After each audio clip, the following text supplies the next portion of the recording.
जियत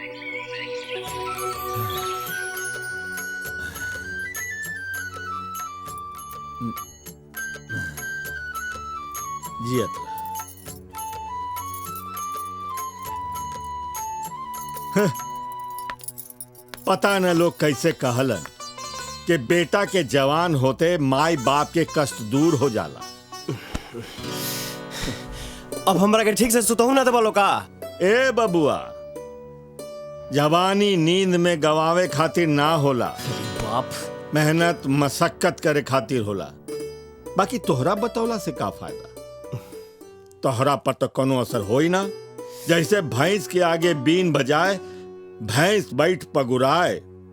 ए बाबू, मोहन के भेजल पैसा से कितना दिन घर चली, और अब तो उनकर कोनो था हो पता नहीं खे। घर में पियाहल बहिन ससुराल वालन के अत्याचार से आके मैके में बैठल बाड़ी।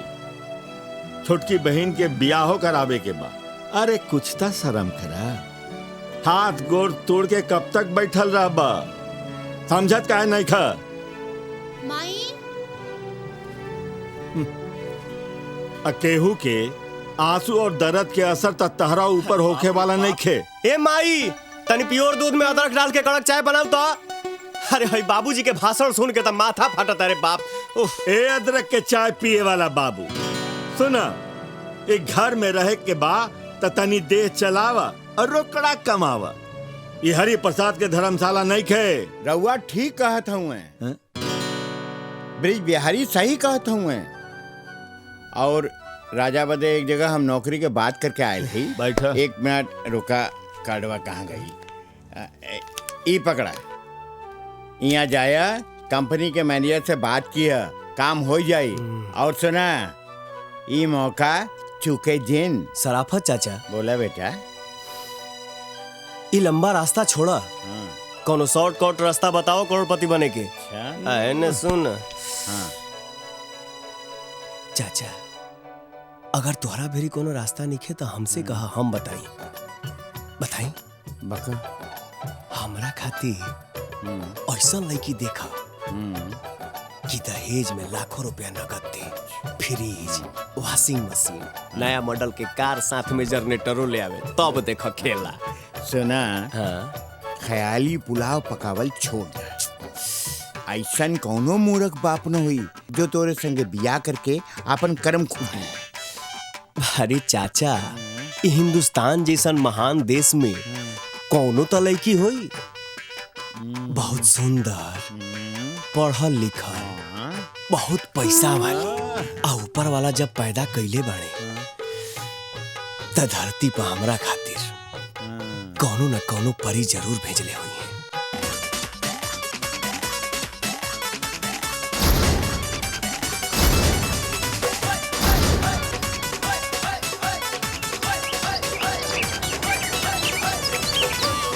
हाँ तो विद्यार्थियों,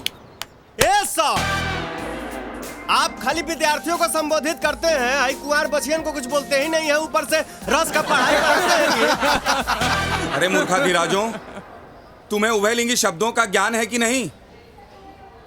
चुपचाप शांति के साथ बैठो। हाँ, तो पिछले हफ्ते हम लोग कहाँ थे? श्रृंगार रस में गोते लगा रहे थे।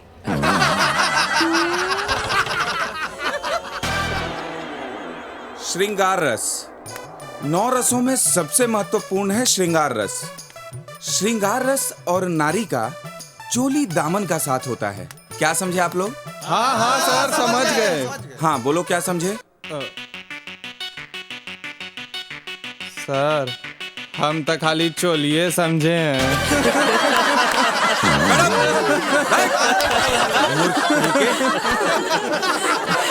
शांत हो जाओ सब लोग, मैं तुम्हें समझाता हूँ।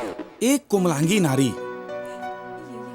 जब 16 श्रृंगार करके अपने प्रियतम के दिल में प्रेम रस का संचार करके। सुश्री राधा गोवर्धन दास, ये सुप्त स्वर में क्या वार्तालाप हो रहा है? ये पूछ रही थी कि सर जी का श्रृंगार रस खाली क्लास में ही चलता है कि घर में मैडम जी भी 16 श्रृंगार करके सर जी के दिल में प्रेम संचार करती है। कन्याओं, अपनी मर्यादा की सीमा का उल्लंघन मत करो।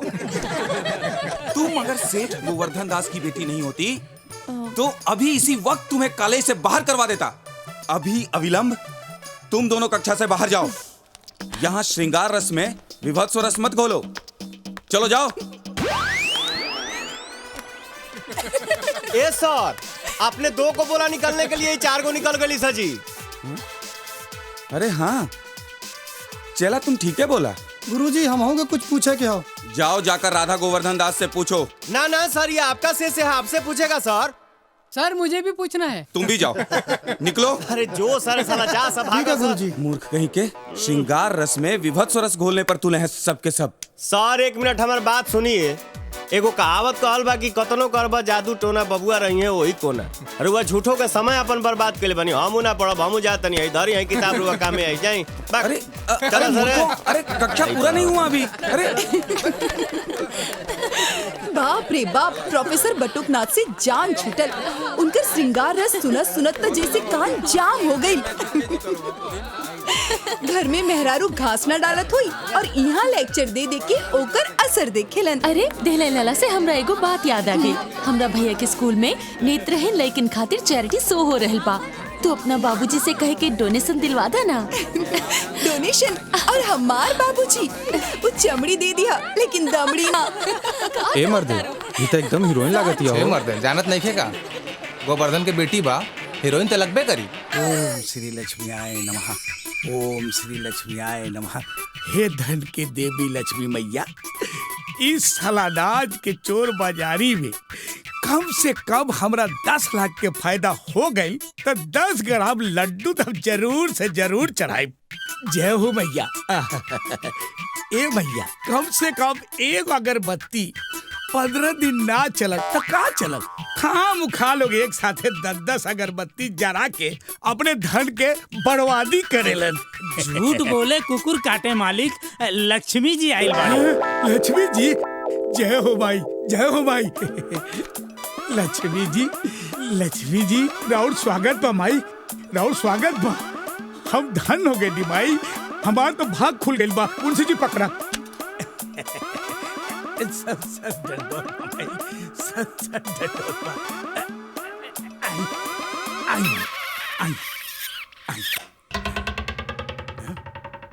मुंशी जी। जी मालिक। इस सुबेरा केकरा के हमरा सामने खड़ा कर देला। कहता इनकरा से कि पहिल का हिसाब चुकावत फिर दूसर मांगस। तोहार मुंह में पिलवा पड़ी सूदखोर गोवर्धन दास।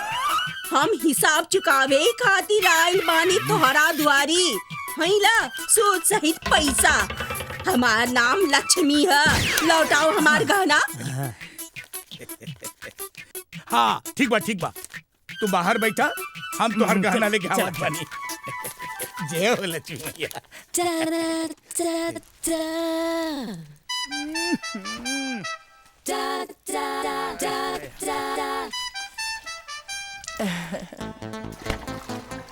टकटकी लगा के का देख रहल पाड़ा मुंशी जी? हम ई देख रहल बानी कि जवानी के रेल जब तक तेज ना चले ना मजा ना आवत। वाह वाह वाह, यह स्पीड बनौले रहा, गाड़ी मंजिल तक जरूर पहुंच जाई। के 5000 के 786 रुपया। गोवर्धन भाई नमस्ते। अरे नमस्ते देवराज भाई, बैठा। अरे बहुत दिन के बाद आयल बड़ा, सुनावा समाचार का बा? समाचार तो सब ठीक है गोवर्धन भाई, जनता बड़ा काम धंधा से फुर्सते नहीं खे मिलत। हाँ भाई। बाकी अब की बेर हम एगो खास मकसद से आयल बानी। अरे तब बेहिचक कहा, तू तो हमार बचपन के लंगोटिया यार हुआ। कहा बात ई बा कि हमार बेटा अभय जवान हो गइल बा, एकदम हीरो लग रहा बा। अरे तेरे सोचे के कहा बा, भेज दा मुंबई हीरो बने खातिर।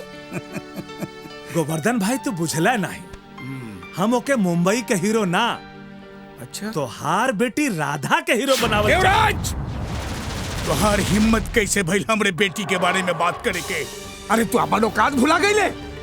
कहवा बित्ता भर के पुदेना और कहाँ लंबा तार के पेड़। चल उठ जा यहाँ से। गोवर्धन, ये तू का कह रहल बड़ा? हम ठीक कह रहल बानी। चार पैसा का जमा कर लेला, अपने के राजा भोज समझ लेला।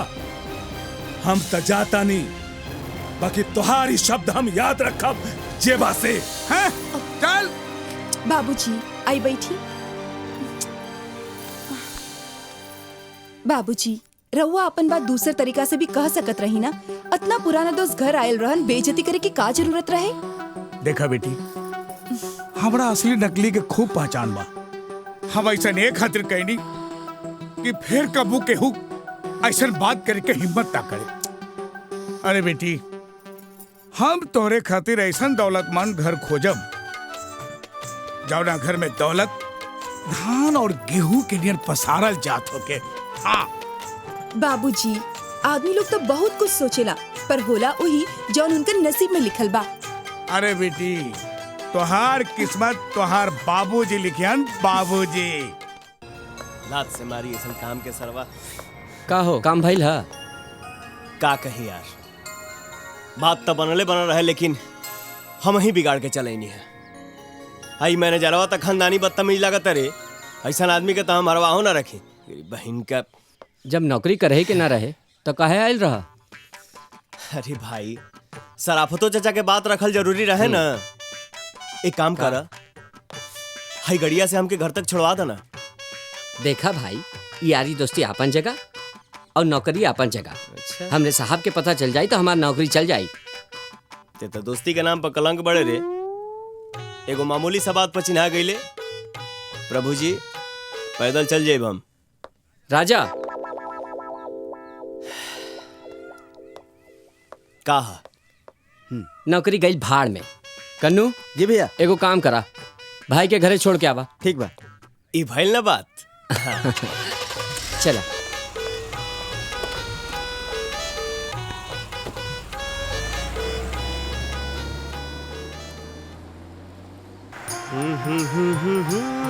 ला ला ला ला ला।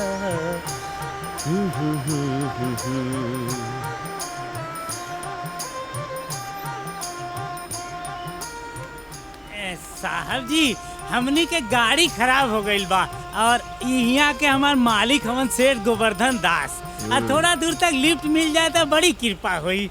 अच्छा। ड्राइवर कन्नू यादव जी, जरूरतमंद आदमी बुझा रहल बा लोग।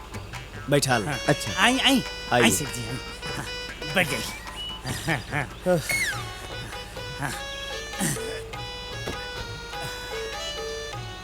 धन्यवाद बेटा। बैठिए।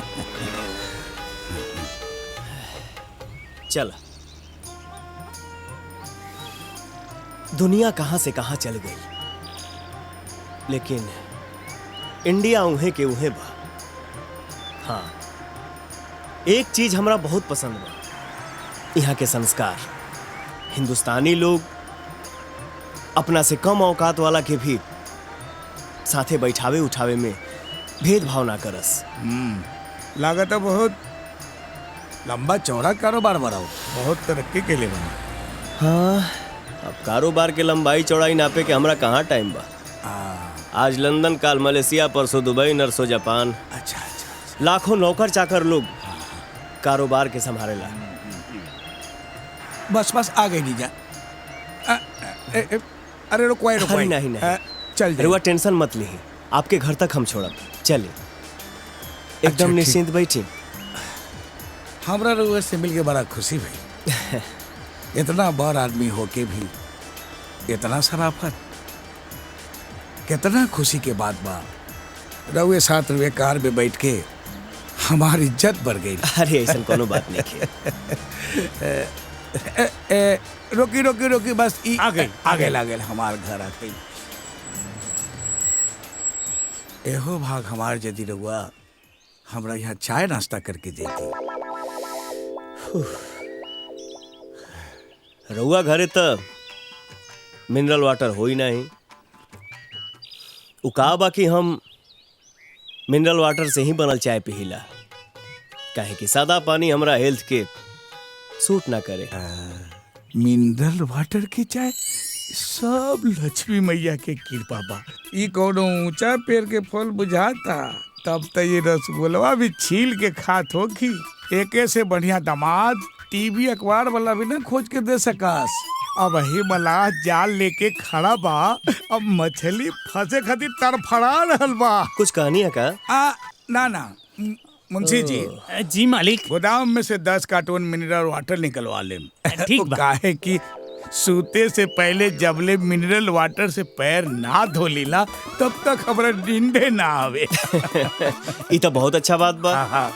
आई चल बैठी बैठी बैठी।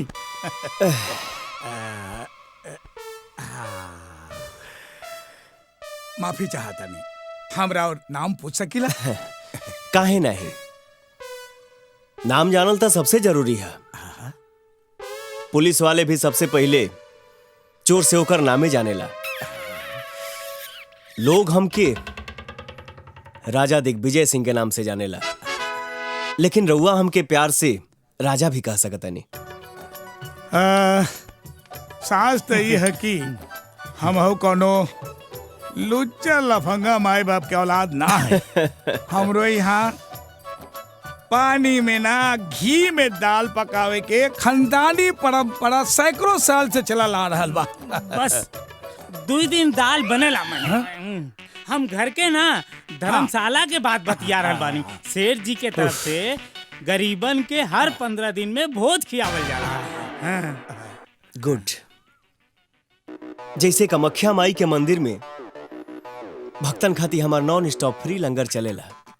ज्यादा ना, रोज 3-4 लाख के खर्चा बा बस। लक्ष्मी माई के कृपा से हमरो रुतबा में कोनो कमी नहीं खे। बड़का से बड़का नेता मंत्री एसपी डीसीपी ऐसा कोनो दिन नहीं खे के 3-4 फुट ना आवत होखे। अरे तो बड़ लोग भी आजकल चैन से निकल ना जी। अब देखी ना, टाटा बिरला हिंदुजा लोग भी अपन कंपनी हमरे के बेचल चाहता है, लेकिन जरूरत से ज्यादा बिजनेस बढ़ा के टेंशन लेवे से का फायदा ना। शेर के पहचाने खातिर ओकर दहाड़े काफी बा। तनी हमहू तो देखी ऐसे कौन 30 मार खा गइल बाड़न जेकरा के कन से बिना मिनरल वाटर के चाय ना जा सकेला। चला बंदा हाजिर बा, चल के देख ला। चाय नौकरानी है। हाँ, चाय पी पी चाय।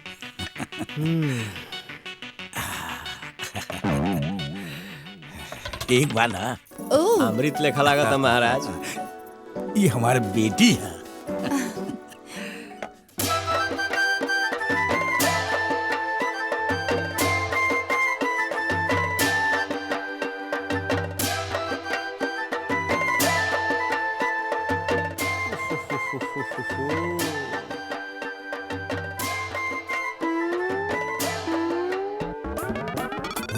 बुझावे से तो अच्छा बा कि हम अपन मन के बात कह दी। राजा दिग्विजय साहब। हाँ जी। हम रघुआ के अपन दामाद बनावे के चाहत बानी। ये कैसे हो सकता?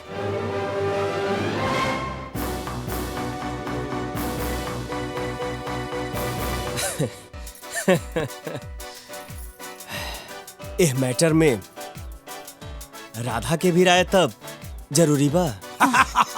अरे जौन हमरा पसंद वो हमार बेटी के पसंद। बस रउआ हमरा बेटी के अपन जीवन साथी बना ली। ये सारा धन दौलत जगह जमीन ये सब रउए तबा। अरे एक गो तो बेटी बिया हमार। अच्छा रास्ता चुनला ससुर। बेटा राजा, तोरा हाथ के लकीर तो नेशनल हाईवे बने जाता रे। का सोचा तनी हम कोनो गलती कह देनी का? हम यही सोच रहल बानी, मान ली भगवान मत करस, लेकिन काल होके हमार सारा कंपनी बंद हो जाए, हम कंगाल हो जाए, तब हूँ अपन बेटी के बियाह हरुआ हमरे से करब। हाँ बिल्कुल करब। हम कबहू अपने वादा से ना मुकरब राजा बाबू। बाकी एक बात बताई, रउआ एक बैग कंगाल कैसे हो जाए? राउरता नामे राजा बा। और राजा कबहू भिखारी हो ये न सके। काले हम रउआ माए बाप से मिले आ रहल बानी। हाँ हाँ जरूर जरूर, स्वागत बराबर। और बेटी राधा से हम अकेले में कुछ बात करेंगे चाह। हाँ काहे ना अरे काहे के दूरी काहे के मजबूरी बतियाई मुंशी जी चला बतिया दे लोग के।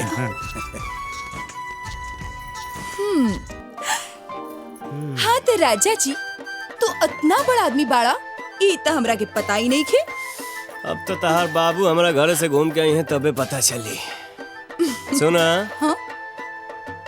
100 बात की एक बात, तू हमके पसंद बाड़ू। हाँ जवान आदमी मिनरल वाटर के बिना चाय ना पिया वैसे चाय कैसन लागल? बहुत अच्छा, बहुत टेस्टी, मरे के दिन तक याद रही। जरूर याद रखी हा, काहे कि ई चाय हमरा गांव के ओ कुआ के पानी से बनल बा जेकर पानी पियल मना बा। ऊ पानी पी के हाथ मुंह गोड़ सब टेढ़ा हो जाला, समझ लेना। समझ गई ले। दिल्ली जंक्शन दूर बा, लेकिन इतना भी दूर नहीं खे जे पहुंचल ना जा सके। बाय, जल्दी ये मुलाकात हुई। आज मिली काल मिली, सुनत महीन मन बीत गई, लेकिन कौनो फर्क ना पड़ल भोंपू बजाई के। सेठ कंछेदी लाल जी, मजबूरी बा, आदमी इंजाम में लागल बा। जैसे पैसा आई सबसे पहले रउए के दियाई, भरोसा रखिए। अरे ब्रिज बिहारी, हमरा तो अब तनिको भरोसा नहीं खेराई गई। आज तो हम अपने पैसा नहीं के जाए। का हो कंछेदी लाल, का बोला था हमारे बाबूजी के? हाँ, अलाउद्दीन के चिराग लेके बड़ा का जरा कर दे बा, लेके चल जीबा। भोजपुरी ना बुझाए, बहुत जल्दी तो हर पैसा दिया जाए। बहुत जल्दी कवनो चमत्कार होके वाला बा। हमके तो लागत है कि बिना जानले यहाँ से खिसकी है ना। सुना? हाँ? सेठ गोवर्धन दास के नाम सुनले बड़ा? उनकरा के ना जाने। उनकरा से तोहार का कनेक्शन? उनकरा से हमार परमानेंट कनेक्शन होके जा रहा है। वो कैसे? बहुत जल्दी हम उनकर दामाद बने वाला बने। लागत बा गरीबी और बेकारी तोहरा दिमाग के नस ढीला कर देले। अरे बबुआ, ई अलूल जलूल सपने देख देख के चाहे अपना मन पुलकित करो। अरे तू इंद्र भगवान की कुर्सी पर भी बैठ जा, हमका का? अरे हमका था बस हमार पैसा चाहिए। तजा रास्ता ना पा 1 महीना के बाद लेके जाइए, ठीक ना? फुल एंड फाइनल। ठीक बा, अरे याद रखा, ओकरा बाद हम कुछ ना सुनब भोंपू बजाई के। ए राजा। हाँ? अरे का नाप सनाप तू सेठ गोवर्धन दास के बारे में बोल रहल बाड़ा? बाबूजी, हम सच कह रहल बानी। काल सेठ गोवर्धन दास अपना बेटी के रिश्ता लेके यहाँ आ रहल बाड़न। हाँ? हाँ। ए माई, हाँ? अरे तू रोज रोज बस अड्डा गइल बंद कर। काले को बहुत बड़ हस्ती आवे वाला बाड़न, और तुम्हारी हाल देखिए तो का सोची है माई? जब इतना चिंता बा तो खुद ही जाके अपन भाई के खोज पता लेके काहे नहीं खे आवत? अरे बेटा, तू का समझ बा माँ के दर्द? हाँ?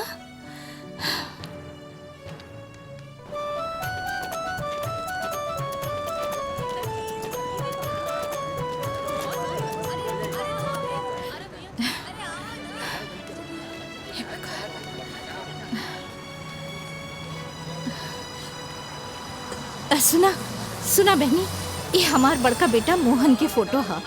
शहर में मिली तो कह दिया कि तोहार माई राह देखत है। हाँ ठीक बा, कह दे।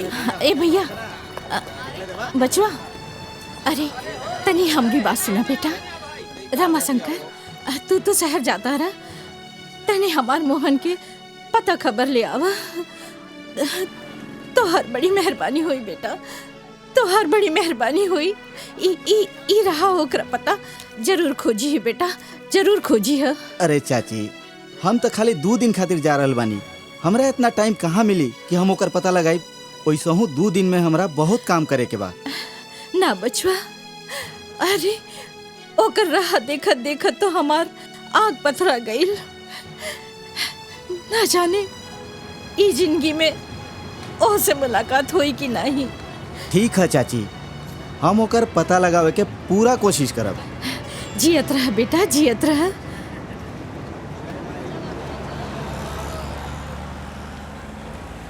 माई अब घर चला। रोज रोज ये भाई के फोटो दिखा के का पूछेलू? पता है ना लोग कैसन कैसन बातें करेला। अब चला चला माई। घूम घूम के सुबह से शाम हो गई मुंशी जी, बाकी रजवा के हवेली ना दिखाई दिलस हमरा। मालिक झूठ बोले कुकुर काटे। एने ओने भटकले से तो यह अच्छा केहू से पूछ लिहल जाए। ओहो, बात तो ही तू ठीक है कहत बाड़ा। वो देखा आगे कुछ लड़का लोग खड़ा बा। हाँ। उनके पास रुक के जरा तनी पूछ लो लोग से। ड्राइवर गाड़ी रोका। रुका। अरे भाई राजा साहब का हवेली के ने बा। हवेली राजा जी के हवेली। चलो नियरे बा। आई हमनी के बताओ तनी जा। चलो। अरे बैठे दे रे। हट। अरे हट। चला मिठाई देख मिठाई। बबुआ लोग को बात बतावा, तू लोग हंसत कहे? अरे हंस ही के ना बात बा। रउआ राजा जी जैसन जानल मानल आदमी के पता पूछ रहल बानी। गांव में 20 कोस दूर दूर तक एगो दूधो पियत लड़का से पूछब ना, राजा जी के दुआरे तक ले जाके छोड़ी। अच्छा। गांव में नया बुझात बानी रउआ। हाँ नया बानी हमनी के। चली हमनियों के ओनिए जात बानी जा। बस सोचे चलत रही। अगला मोड़ से दाएं मुड़ जाई, आइजा से बाएं मुड़ जाई। आज सोचे चलत रही। आ गए राजा जी के हवेली। मालिक खुदली पहाड़ निकलल चूहा। रास्ता में कोनो तकलीफ तो ना भइला? चली ना, आई बैठी।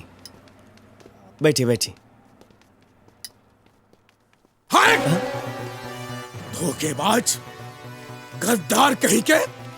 का रे रजवा, ये है तोहर राजमहल? हैं? टाटा बिरला के बात करे वाला हैं? और देश विदेश के भ्रमण करे वाला। अरे कब नेपाल के बॉर्डर पार कैले बाड़े? हैं? खानदानी गरीब और पैदाइशी भिखारी कहीं का।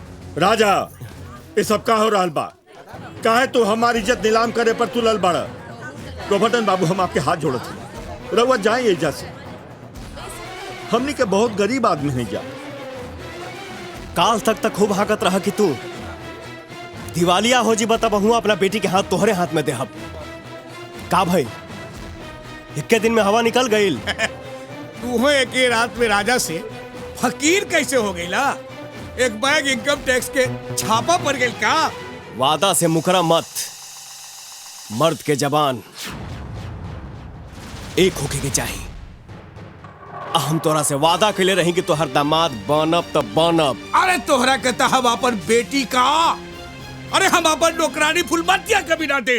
ई पगलेट गोबरिया कहूँ हमार फुलमतिया के भी दाव पर मत चढ़ा देबे। फिर हमार का होई? साला ई 2 पूछ कटन साढ़न के लड़ाई में हमार फसल मत बर्बाद हो जाए। ये हमार चैलेंज बा कि हम ब्याह करब तो तोहरे बेटी से। और राजे रात हम ओकरा से मिले खातिर आ रहल बानी। दम होके त रोक लिया। असली एक बाप के औलाद होई बे। आके दिखा दिए तो हर छठी के दूध हम याद ना करा देनी तो हमरो नाम गोवर्धन दास ना। आज ही अपन हम लाइसेंसी बंदूक साफ करवा के रख ले बानी। का मुंशी जी? झूठ बोले कुकुर काटे मालिक। बंदूक बिल्कुल तैयार है, बस गोली का भाव है। आज माँ के देख लिया सेठ गोबरदास। गोबरदास ना, गोवर्धन दास बोल। जब तक हम तुम्हारा बेटी से ब्याह नहीं कर ले तब तक तू हमारा खातिर सेठ गोबरे दास रहबा। हट साले, दूर चला बुढ़ी। हाँ मालिक। हटा हटा। क्या बात है? बात ही बा भाई कि हमार दिल रुबा तो हमरा के फंसावे के पूरा इंतजाम कर दिल रही है, लेकिन अनहरिया हमार काम बना नु दिल सा। ऐसन गला में कस के दबावनी, ऐसन दबावनी जैसे बुझाइल है अगर बहन का कि देही में करंट मारत हो दौड़त कहो भैया, करंट तो नहु के लागल होई ना, अब तो तोरे ख्याल में वो डूबल होइयन। काल रात तो तू कसहू बच के निकल गईला। हमरो नाम भी राधा है। आखिर बकरी की माई कब तक खैर में नहीं है। एक बार आवे दो मौका। मौका तो हमरा अब निकाले के बा। चुम्मा लेबे के आ चुम्मा देबे के। टिकट, हाँ टिकट लावा लावा। अरे पीछे पीछे रुकिया मत, चलत रहा ये फालतू लड़का मन सा, रुकिया मत, समझला। चला चला चला चला चला चला, निकला निकला है जैसे। चला पीछे पीछे आवा, पीछे आवा, हाँ पीछे आवा। अरे पीछे आवा, पीछे आवा। क्या मत आवा टिकट टिकट। अरे आ गई नहीं हो भाई। टिकट टिकट टिकट टिकट काहे के टिकट रे सारे मलकार से ले। टिकट टिकट कौन बात के टिकट? भैया पैसा दे ना तो बस आगे ना चली। पैसा पैसा का पैसा? कल से रूट पर बस चलावे बाकी नहीं तो रहा। ओहो टेंट में माल ना बने हाथी के सवारी। सारे ढेर मत रोकता हो राम कृपाल, रोका। अरे बाप, रोका रोका, हमनी के का तकलीफ बा? हाँ रोका। 4 कदम चले खातिर पैसा ली है। पैसा ना दे बा तो बस काहे चली? मत चलाओ, हम तो ऐसे सूझ जाए, का टेंशन बा?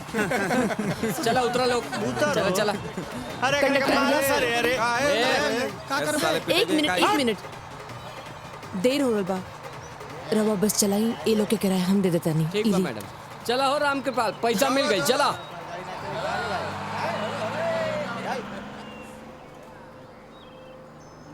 ई मत समझिया कि तोहार पैसा लौटावे खातिर हम मोबाइल नंबर और पता मांगब। हम रवा से कहा कुछ मांगत पानी, लेकिन रवा के भी मदद करे के चाहिए नु। हमरा से मदद के उम्मीद तो हमार घर वाले ना रखस, त तू का करबू? ए सवांग, रोका रोका रोका, अब उतरा था नहीं जा, सेवा समाप्त हो गई। चला चला सरे बड़ी। हाँ चला चला, हाँ चला चला सरे जल्दी जल्दी। चला जल्दी चला चला, सारे के सबक तो चला चला चला हो।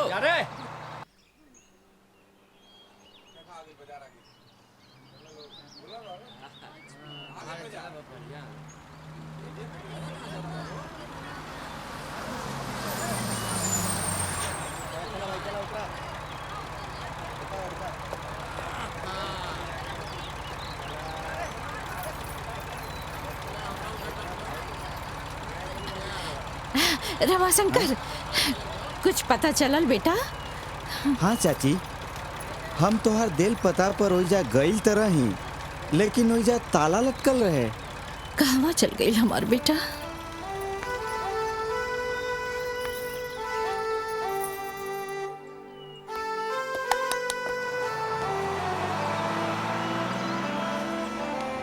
बेटी, इनका के शहर में कहीं देख लू होगा?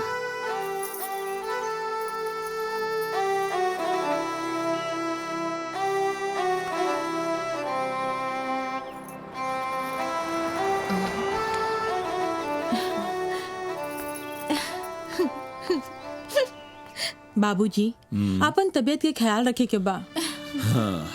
दीदी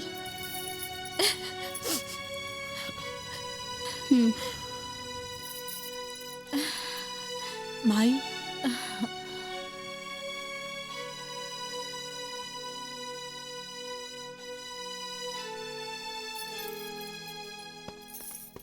आओ आओ बेटी आओ। ब्रिज बिहारी, आप कहले रहे ना ऊपर कमरा दे किराएदार चाहिए? हाँ हाँ, इनसे सब बात हो गई हो। ये गंगा देवी हैं, स्कूल में टीचर हैं, यहाँ ट्रांसफर होकर आए हैं। नमस्ते। खुश रहा।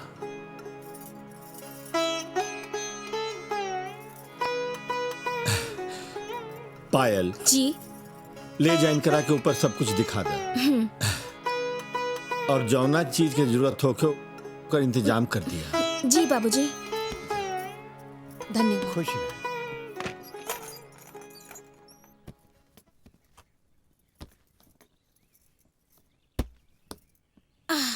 ई हमरा बड़का भैया के पढ़ाई के कमरा है।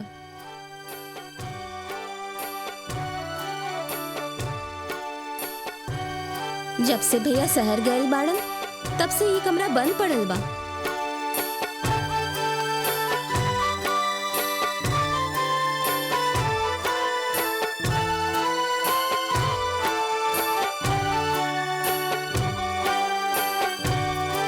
का भाई ये सब सामान यहाँ से हटा दी ही?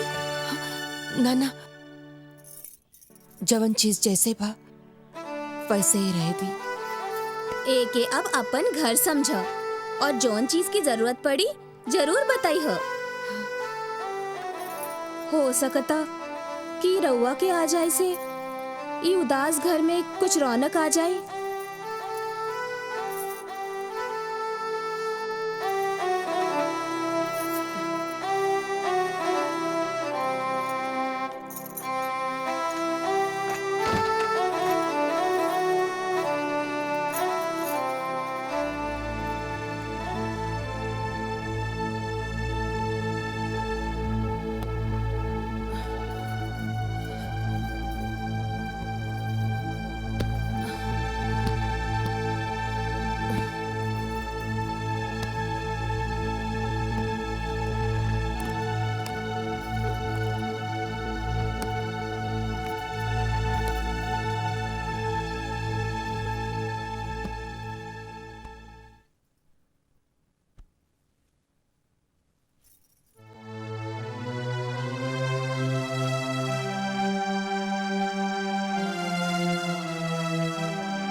प्रचरन्ति स्रकाहस्तानि खण्डिनः रेखागुं सहस्रयोजने वदन्वानि तन्मसीः तदेव लग्नं सुदिनं तदेव ताराबलं चन्द्रबलं तदेव विद्याबलं दैवबलं तदेव लक्ष्मीपते ते दिवे।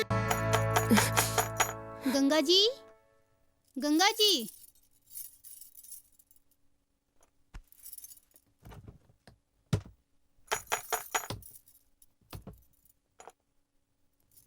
गंगा जी।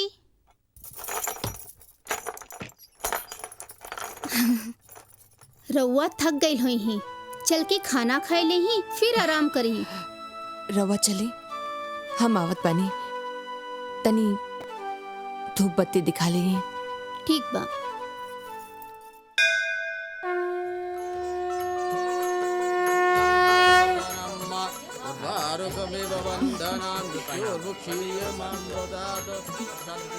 ए राधा, तू भगवान से का मंगलू हा? अरे ये कि वो राजा नाम के लफंगा से हमार पीछा छोड़ा दो। अरे तू यहाँ, तू काहे हमार पीछे पड़ल बाड़ा यार? प्लीज भगवान खातिर हमार पीछा छोड़ दो। हम हमेशा खातिर तुहार पीछा छोड़ दे। बस 3 बार हमके तू आई लव यू राजा कहता। ए राधा, भागत डाइन के झाड़ुए सही एकरा के 3 बार आई लव यू कह के पेन छुड़ाला। ठीक बा, लेकिन ई याद रखी है, एकरा बाद तू हमरा के कब्बो परेशान न करबा। हमरा शर्त मंजूर बा। बोल ना। जल्दी बोला। हाँ? बोल राधा, बोल ना। बोला ना।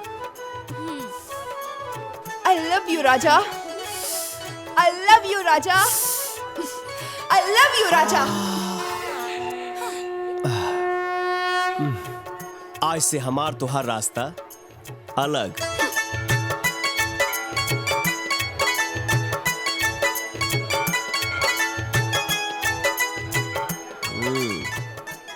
कहे के त सब के हुआपन बा, आपन कहावे वाला के बा।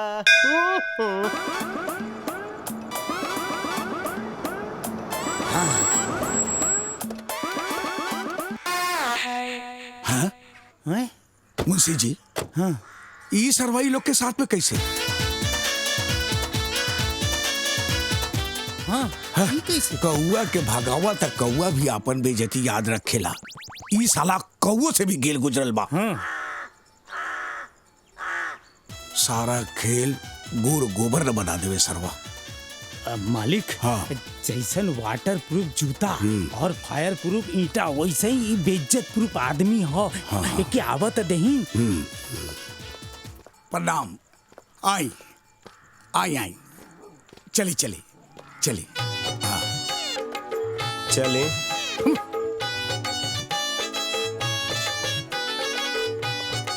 रउआ लोगन हमरा बेटी के त देखी लेनी, बड़ा गुणमंती बा। घर के काम काज पढ़ाई लिखाई एमे तेकर कोई हाथे न पकड़ सकेला। अरे ई का बताई है अपना बेटी के बारे में, हम ना बताओ तनी। लाखों करोड़ों के तो बतिये छोड़ दी महाराज, अरबों खरबों में ऐसा लड़की मिली कि ना मिली कोनो ठीक नहीं के। गलती कहते नहीं हो। ई रउआ लोग के साथ कैसे आ गइल? इरा और कोनो पहचान के बा का? हमके का मालूम के है ये? आप ही तो भेजे थे। ई रउआ का कहत बानी? ये हरामी निकम्मा एक नंबर के 420 ऐसा इंसान तो हम आज तक जिंदगी में देखला ही नहीं की। ये का होता? के है ये? हमार नाम राजा है, राजा। तारा होखे वाली बहू के पुरनका बॉयफ्रेंड है। बॉयफ्रेंड के माने बुझला कि ना? अतना सुनला के बादो बियाह करबा नानू तब बैठल का बड़ा जा। चलो लो। अरे रुक, अरे बैठा बैठा। अरे करे बात का होता है। अरे भैया सुना, ये भैया ये झूठ बोलत बड़ा बाबूजी। ई टपोरी से हमरा कौन संबंध नहीं खे।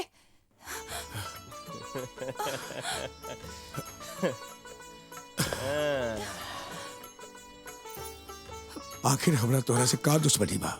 ना का भी करले बानी हम तोरा के? तोहार गेहूं कटले बानी जे हमरा पीछे हाथ धो के ना नहा धोआ के पड़ गईला का है? अरे घर आइल मेहमान चल गई। अरे हाँ तो बढ़िया ना भाईल। अरे वो सच्चाई जाना तनी का बा सच्चाई? हम और राधा एक दूसरे से जान से ज्यादा प्यार करेला जा। विश्वास नहीं खे तो हईली है सुनावा तनी। जमाना कितना आगे बढ़ गइल बा, हमें रिकॉर्ड कैले बानी हम। सुनी। I love you, Raja. I love you, Raja. I love you, Raja. आ तू हमरा बेटी से ब्याह करके सपना कैसे देख ले?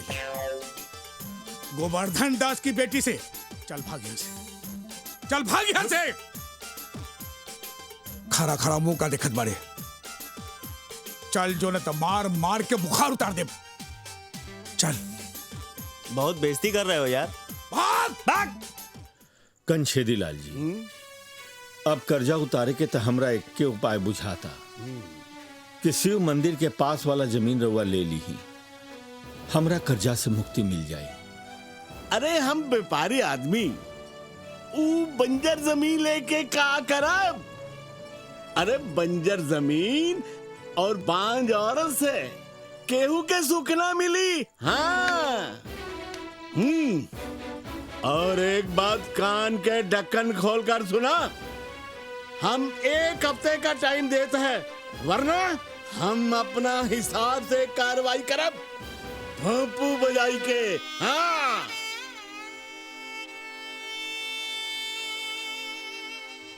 कौनो तरीका से वो जमीन उपजाऊ हो जाई ता तकलीफ कुछ कम हुई, लेकिन करी के? माई। हाँ। ए माई, अरे बड़ी जोर से भूख लागल बारे। एवा सभे के भूख प्यास उड़ गईल बा और तोरा खाना खाए के पड़ेल बा। ऊ महाजन आइल रहे। अरे माई ओकर त आइल गई लगले रहेला, ई कोनो नया बात बा थोड़ी। हाँ हाँ, इस घर में पानी पड़े चाहे पत्थर, इनका कौन फिक्र बा? इनका तो बस तीनों टाइम भोजन चाहिए, भोजन। बाबूजी, घर में आजकल खाना ठीक नहीं है बनत, टेस्ट नहीं आ रहा है। देख लो इनका थथराई। ऐसा बात कर रहल बाड़न जैसे कारगिल के युद्ध जीत के आ रहल बाड़न। ये घर घर नहीं खे, इनका खातिर सराय बा। I love you, Raja. I love you, Raja. I love you, Raja.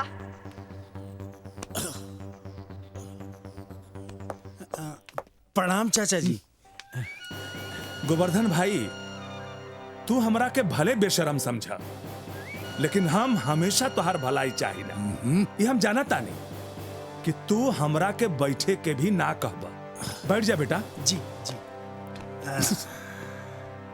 ई बड़ा दुख के बात पाए चाचा जी कि राधा के जे भी देखे आवेला ओकरा हाउ 2 टका के रजवा बतावेला कि ऊ और राधा दोनों जना प्यार करो तारे सा। वैसे बिना आग के धुआं भी ना उठे चाचा जी। अरे बस भी करा, तू ना बाप बेटा जरा पे नमक छिड़के आयल बड़ा। ई राउर का खुशकिस्मती बा कि हम झूठ रोटी भी चबाए खातिर तैयार बानी। अब का कहले? गोवर्धन, तू लोग इज्जत खोर के साथ साथ ढेठ भी बहुत बड़ा। गेट आउट, चल जा यहाँ से। गोवर्धन, जान लिहा घायल शेर बड़ा खतरनाक होला। हमारा बेटा पर चलावल थप्पड़ तोहरा बहुत महंगा पड़ी। जे बात से चला बेटा। चल।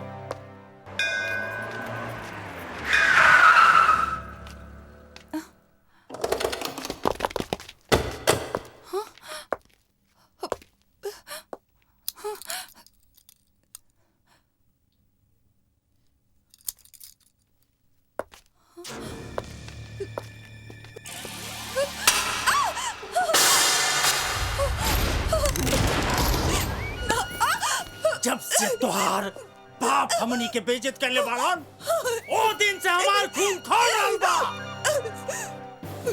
तहार हई गुरूर उतारिए के छोड़े। एकर हाथ पर बांध के गाड़ी में डाल दे रही। एकरो के पता चले कि अब है सी कौन चीज बा।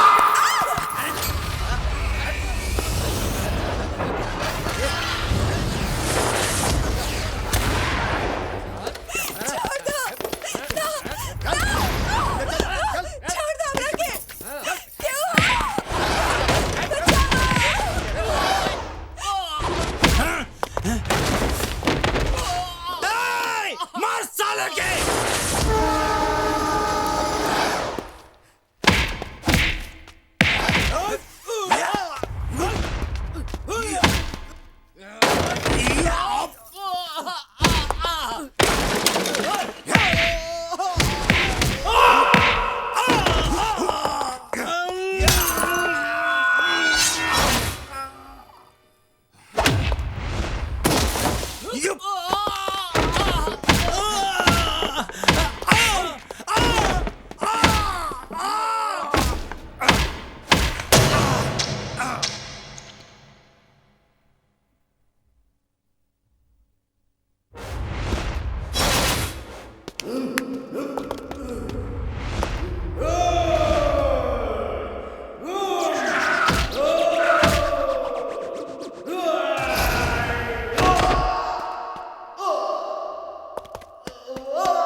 थैंक यू राजा।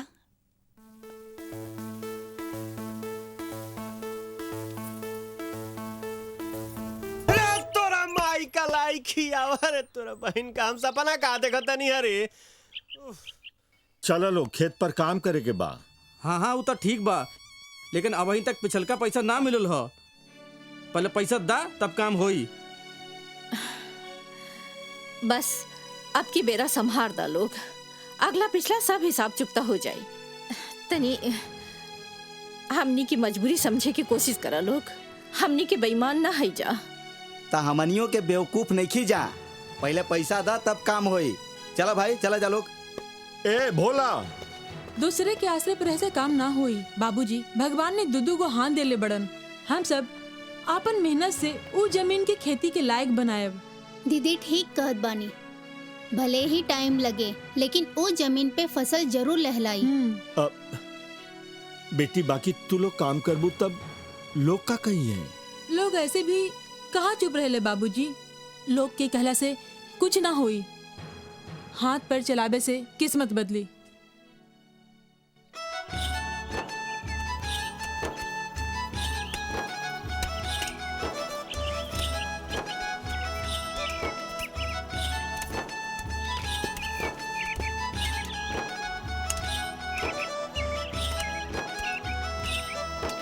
माई, ओ बाबूजी, यहाँ तो सन्नाटा छेले बाबू, जा तक कि तीरथ करे गइल बा लोग। वो सब खेत में मजदूरी करे गए बाड़न। वैसे भी ना जाते तो का करती, रवा के तो कुछ करे के नहीं खे। अरे नौकरी चाकरी और मेहनत मजदूरी तो छोट लोग करेला। हमरा हाथ में तो करोड़पति बने के लिखल बा। घर के हालत देख के तो अब तक रवा के कोनो नौकरी करे के चाहत रहल।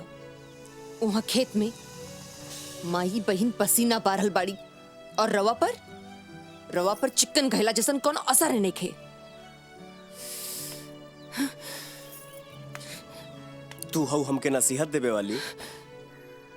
अपना काम से काम रखा। हमरा का करे के चाही का ना हमके पता बा। किराएदार हो, किराएदार के जैसन रहा। टाइम पर किराया दा। घर के निजी मामला में टांग मत अड़ावा। अपन पढ़ाई ताल पट्टी लइकन के पढ़ई हा। का बुझाइल?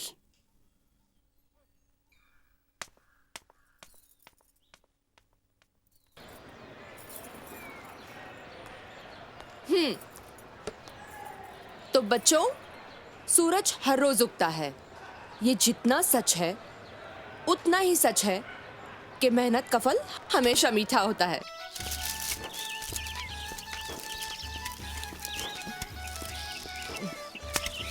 अरे अब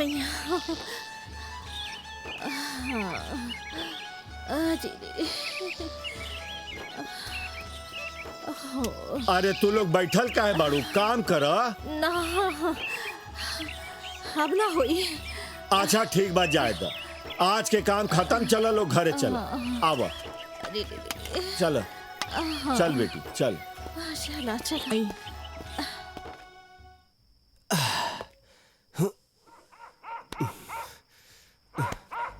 ये जानता रखा थी कौन कौन कर्म करेगे पड़ी।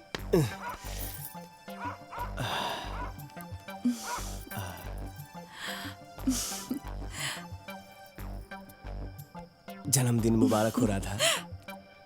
थैंक यू राजा। पर इतना रात इतना खतरा मोल लेके आवे की का जरूरत रहे? जे खतरा के सामना ना करी वो मोहब्बत का करी। चली अब जल्दी से चले जा, नहीं तो बाबूजी आ जाइए। हमार फिसवा के दी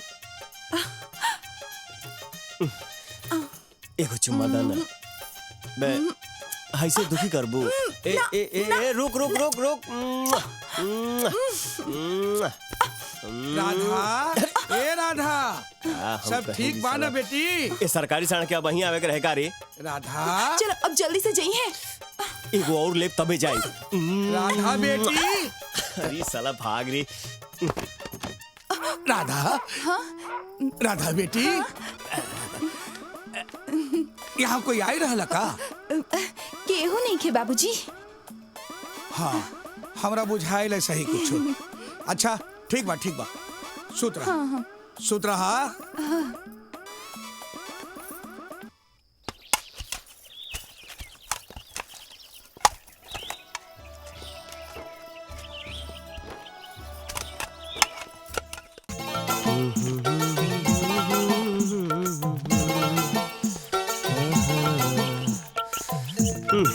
हैली पंडित जी, मटराइन देली है।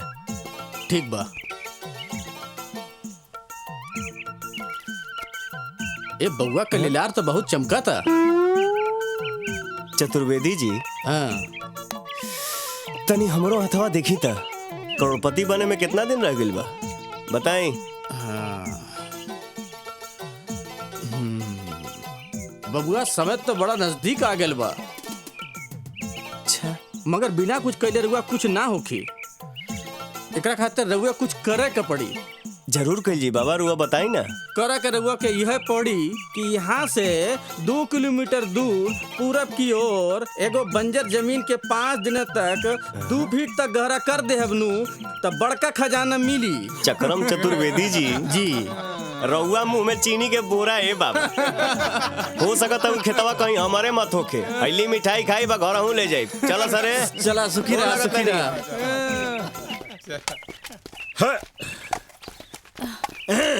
बाबूजी, कुदारी हमरा खाली। अरे तो चमत्कार हो गई आज, धरती के भाग उजागर हो गई। हाँ, भैया अपन पूरे फौज के साथ आयल बाड़े। लागता आज जमीन के भाग पलटे वाला बा। ए बेटा, बेटा सुना, ये आज सूरज पश्चिम से कैसे उग गई? ये तो चमत्कार हो गई। अरे बाबूजी, चमत्कार तो अब होके जा रहल बा। सबके यहाँ खुलल के खुलले रह जाई। जब जमीन के नीचे से सोना चांदी के गगरी निकले लगी नू, तब देखो खेला। देख लिया। तू खूब मजाक करेला बेटा। अरे चला लोग खाना खा ली। चला चला चला सब लोग खाना खा ली। चाची, अरे इतना खाना में का हुई? अरे रुकी रुकी, हम अपना घरे से खाना मंगवा देते नहीं। अरे ललनवा, जा हमरे घरे से खाना ले आओ। हाँ, जल्दी आए। नमस्ते पंडित जी। नमस्ते पंडित जी, हमने के प्लान सफल हो गए। वाह वाह। राजा खेत कोड़े शुरू कर देलस जी। अब गलतफहमी या फिर करोड़ों के लालच में ही सही, जी लेकिन लागता के खेत कुड़ाई चाहिए। वाह बेटी वाह। पंडित जी, ई रही राउरे नाम। खुश रहा बेटी। धन्यवाद। नमस्ते। अच्छा, तो ये पूरा ड्रामा के डायरेक्टर मास्टराइन है। हो ज्योतिष आचार्य चक्रम चतुर्वेदी, ज्योतिष के आड़ में ये सब करत बड़ा। अरे हम कुछ ना कहिए। ऐसा देखे पूरा खेत कोड़ोइला। हम चला, बाकी के खेत तोहरे कोड़े के बाद। चला कुछ ना कहिए। चला छोड़ा। अरे चला, हम कहा था कुछ ना कहिए हम। अरे चला। अरे राजा काहे का हमका? अरे काहे रे? ई साला नकली ज्योतिषवा झूठ बोल के पूरा खेत कोड़वा देलस।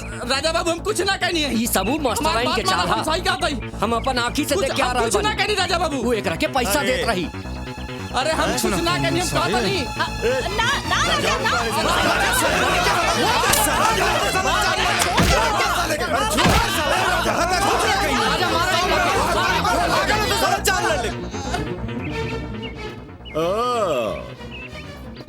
तो ये धन के लालच में इतना खेत कोड़ात रहे हैं? तुहे कहीं कि इतना जोश जागल कैसे? आई देखा देखा अपना बेटा के। राजा राजा, सुना बेटा सुना।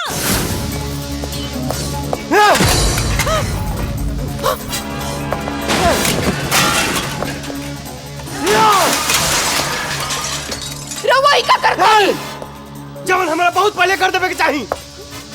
तू आइल बड़ू हमरा घर में आग लगावे खाती हैं? ज्योतिषा से झूठ बोलवा के हमर मजाक उड़ावलू। ना रही बांस ना बजी बांसुरी। अब जाके तू दोसर करो ठिकाना ढूंढा। रुक जाइए, हम कहते हैं। रुक जाइए, रुक जाइए।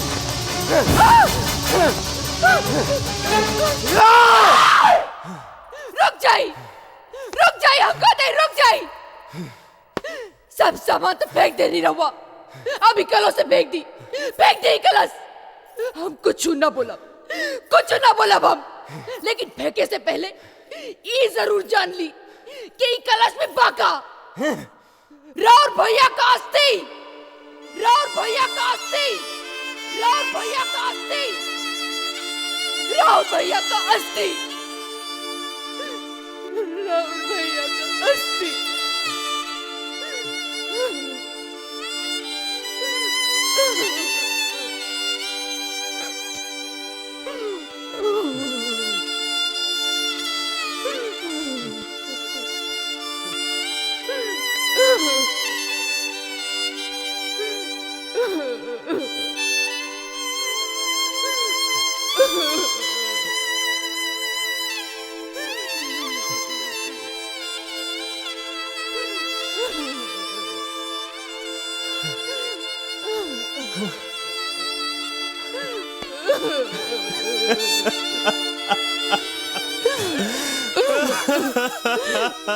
राउर भैया के अस्थि कलश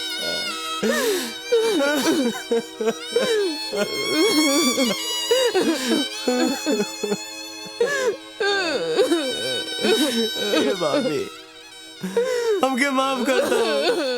अरे हमसे गलती हो गई है भगवान। फेंक दो अस्थि कलश, फेंक दो।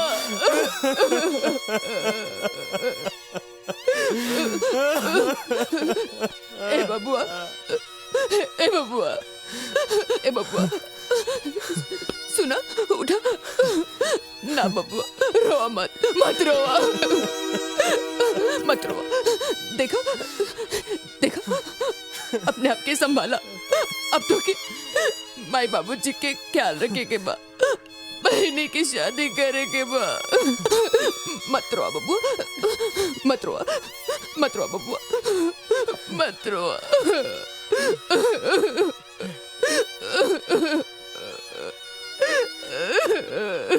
ये सब कैसे हो गई भाभी? हाँ? अब का बताई, का बताई कि कैसे हो गई।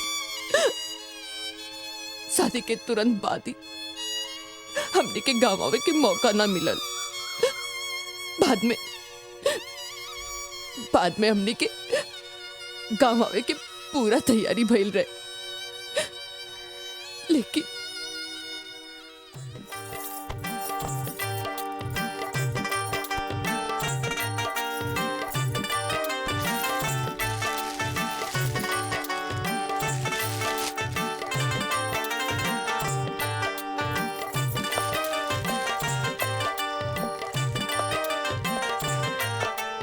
गंगा,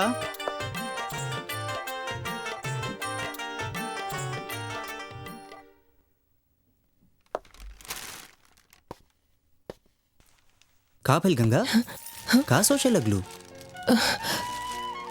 हमरा के ये सोच के डर लागत बा कि अगर रवा परिवार के लोग हमरा के अभागिन समझ के स्वीकार ना करी तो का होई?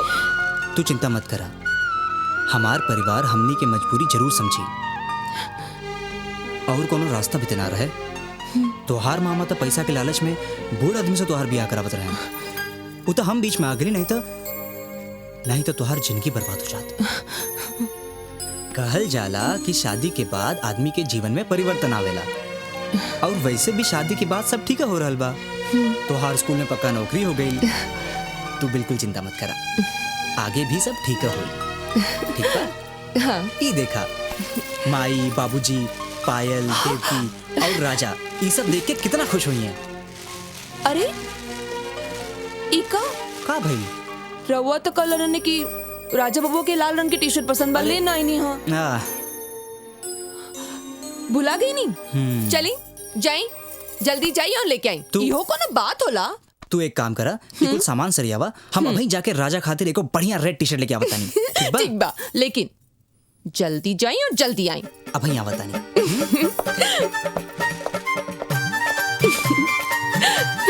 ना ना ना ना ना।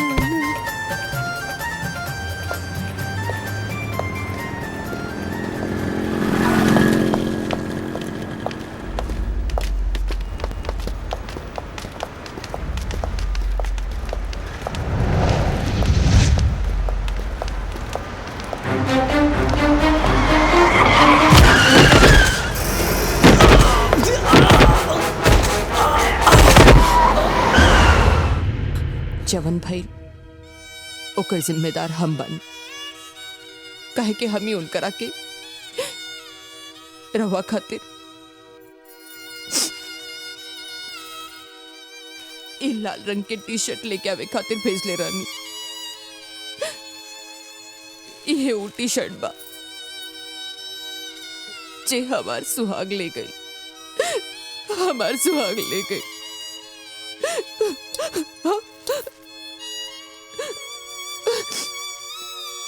ई हस्ती कलश हमरा वह सबे के सौंपे खातिर लेके आयल रहनी। लेकिन भाभी ये बात रुआ पहले काहे ना बताओनी? अब माई बाबूजी के हालत देख के हमार तो हिम्मते ना भई। रवा के भी खेत कोड़ी भेजे में हमार ये मकसद रहे कि रवा अपन जिम्मेदारी समझी और कुछ ना। ए बबुआ बबुआ देखा क्यों के पता ना चल के चाहिए। हाँ? ना तो माई बाबूजी ना बचिए ना बचिए। देखा आग पूछ ले अब इधर।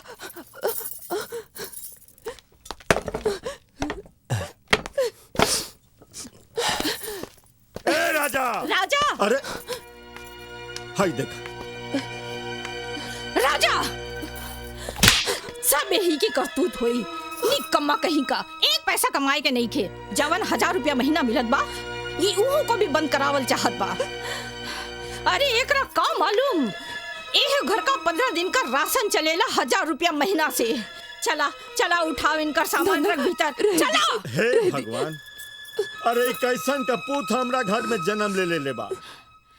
उठा उठा सामान चला उठा चला दी।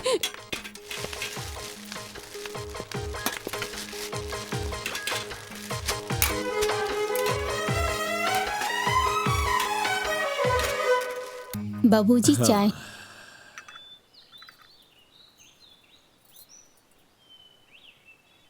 अरे भैया कहाँ गए? हम उनकरा बदे चाय ले आए रही। गईल हुई है कहीं आवारा गर्दी करे। उनकर चिंता तू लोग के बा आगे तू लोग के चिंता उनकरा नहीं खे। अच्छा एक काम करा खेत पर चले के बाद जल्दी तैयारी करा। जी बाबूजी। खुश रहा।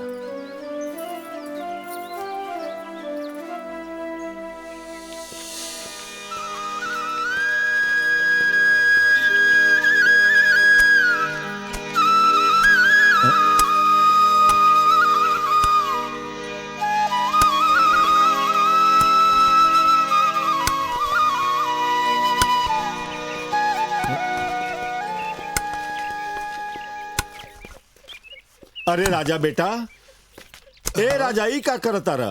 बाबूजी हमरा रहते रुआ लोग के काम करे कोनो जरूरत नहीं खे। बस हमके बता दी कि का करे के बा कैसे करे के बा। हम बानी ना। अच्छा चलो बैठा बैठाओ बैठा। ई देखा ई ता वही ता खेत कोड़ता। अरे हाँ रे ई का। अरे राजा तू ई का करे लगला? शाहगंज के मेला नहीं के चले के का? ना भाई हैं? तू लोग चल जा। हमरा खेत के उपजाऊ बनावे के बा मर्दे। जा लोग तू लोग जा। ए राजा जी हाँ एगो हमरो बात सुन ली।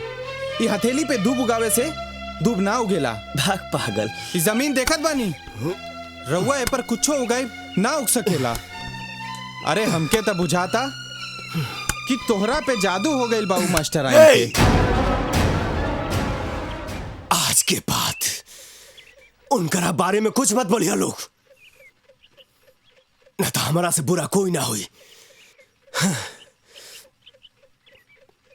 एगो कहावत कहल है, जब से सूझे तब से बूझे। तू लोग जा मेला घूमे, हमके काम करे दलो। ठीक है बा चला लोग चलाओ चला लोग।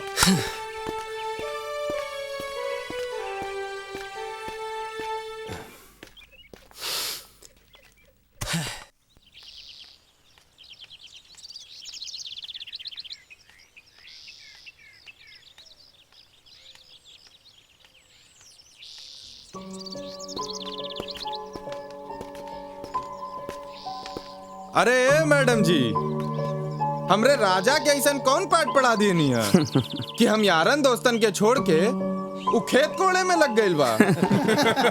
अगर ऐसे ही लइकन के पढ़ा दिए लूंगा तो हो गइल सब कर कल्याण। अगर रउआ सबे राजा के सच्चा दोस्त होते ना तो ऐसा बात ना कहतीन। राजा जवन कुछ भी कहले हो खस, लेकिन आज राजा जवन कुछ भी करल बाड़न बहुत अच्छा करल बाड़न।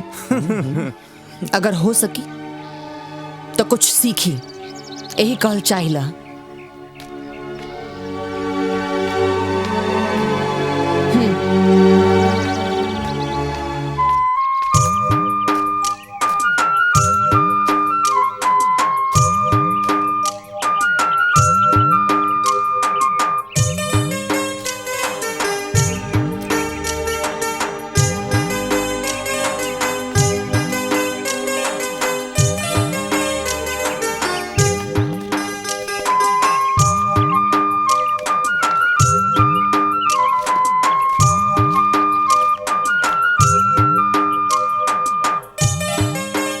बाबूजी अभी खेत बोआए लायक हो गइल बा। हाँ हो, 1-2 दिन में बिया डला जाए।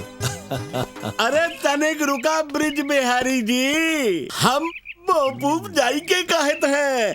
इंतजार करत करत 1 साल बीत गई, फिर भी हम चुप रही। हम तोहार लोगन के मजबूरी समझत बानी, साथे साथे ई चाहत बानी तोहार कर्ज माफ हो जाई। ताका रउआ अपना कर्जा छोड़ दे हा? जब रउआ सबे ई खेत हमार नाम कर दे हम, तो हमार भी कुछ फर्ज बनी के ना। जमीन माई होले कंछे दिलाल है, और ये दुनिया में शायदे कोनो बगैरत बेटा हुई जे अपना माई के सौदा करी। हमनी के जमीन ना बेचब जा, और ये जमीन से हमारा परिवार के जो नया सफर शुरू भइल बा, अब हमें ब्रेक ना लगी। तू टेंशन मत ला, तुहार पैसा मिल जाई। याद रख राजा, अगले हफ्ते से सूद और सूद ब्याज के मियाद शुरू हो जाई, और हमका कोर्ट कचहरी जाने पर मजबूर मत करा। समझ गई नु, चला चला। राजा के सुधर जाए से सब कुछ बदल गई ले। ना तो यही घर कबहू काटे खातिर दौड़त रहे, अब सब कतना खुशगवार लागत बा। बस यही समय मोहन भी साथे रहित तो कितना अच्छा होइत।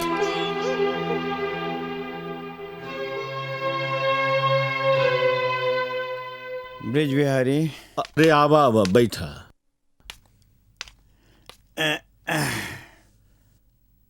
का बात बा शराफत भाई, बड़ा परेशान लग रहा बड़ा। कुछ बात नहीं ब्रिज बिहारी, रामनगर गए रहली।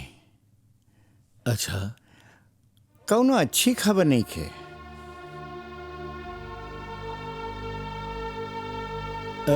मतलब समधी जी से हुआ मुलाकात हो गई।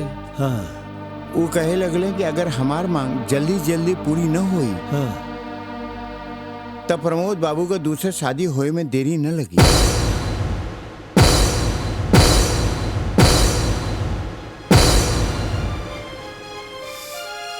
राजा, राजा, राजा, ए राजा।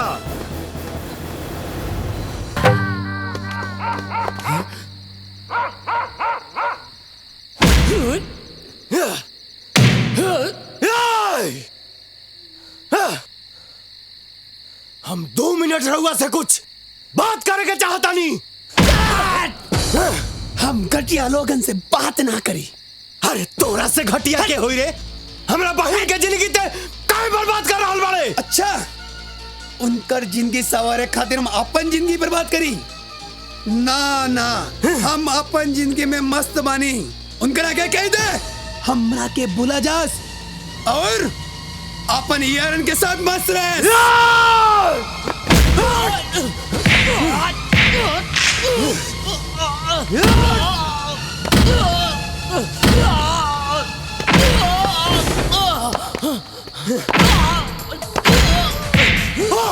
और साला हट।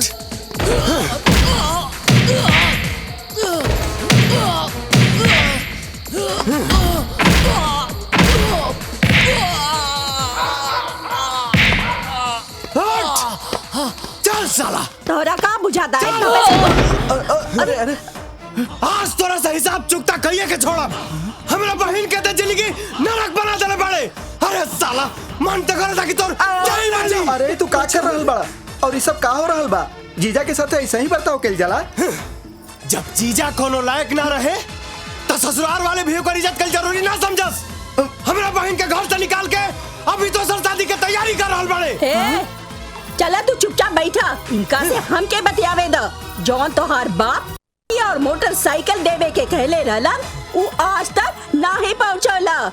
जाके 10 दिन के अंदर नगदी और मोटरसाइकिल हमरे द्वार पर ना पहुंचला तो हम अपने बेटा के दूसर ब्याह कह के रहब। चढ़ा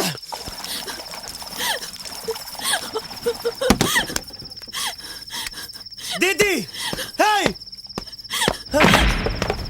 अरे पगली छोड़ राजा, हमरा के मर जाए के दा। अरे ये तू का कर हम बानी? अरे अभी हम जिंदा बानी। लेकिन राजा तू लोगों का मांग कैसे पूरा करब? अरे पगली तोरा खातिर जमीन बेच दिया, घर बेच दिया, और से ना हुई तो हम अपन देश बेच दे रे। हाँ, आज जमीन बेच दी, कल घर बेच दी और परसों अपना आप की बेच दी। अरे लालची लोग की मांग कब पूरा ना हुई।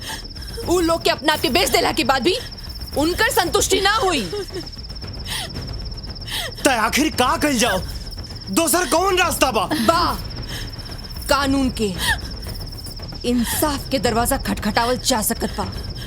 अरे इस दिन कौन तो उपाय हुई जेकरा से इनकर घर बसावल जा सकेला। बाकी गंगा, कानून से केहू के घर ना बसे। अरे घर बसेला आपसी प्यार से, आपसी समझ से। माई, जब पानी सिर से होइए गइल बा ऊपर, तब कुछ न कुछ तो कर ही के पड़ी। कुछ ऐसन जैसे सांप भी मर जाए और लाठी भी ना टूटे। ए बापू, ए माई, हमरा दूसर शादी कराई दे ना। अरे वो आई रहल ना। इधर देखो, राजा आ गई। पैसा लेके आ गई। दीदी अब ते आराम से रहुए घर में, है ना? आज के बाद तोरा से केहू कुछ ना बोली। जो बहनी। अरे महारानी, दंदनाथ कहाँ जात बाड़ू? अरे बन के गिधर जाई किधर? आखिर आइलू ना। आ सुना, बहिन के तब पहुंचा दिहल। आऊ माल कहाँ बा जवन वो दिनवा वादा कह के गइल रहल? हम अपन वादा निभा रहल बानी। वाह, का बात बा। ई लो रुपया। अरे लावा लावा। अरे दे दो। रुक रुक, हम देखत तानी। अरे लो पैसा बा। भाई भाई, अरे दे तानी तोर के। ये ले। पैसा पैसा। पैसा ले आओ भैया। भैया, अरे आइए, का? बैठिए, बैठिए। ई जौन नोट के गड्डी तू लोग गिन रहल बाड़ा, ऊपर एसपी साहब के दस्तखत बा और गड्डी में केमिकल पाउडर डालल बा। एकरा से ही साबित होई कि रवा लोग लड़की वाला से दहेज खातिर पैसा ले ले बाड़ा। पैसा फेंक भाई। गड्डी फेंकला से का फायदा? हाथ में रंग लाग गइल बा।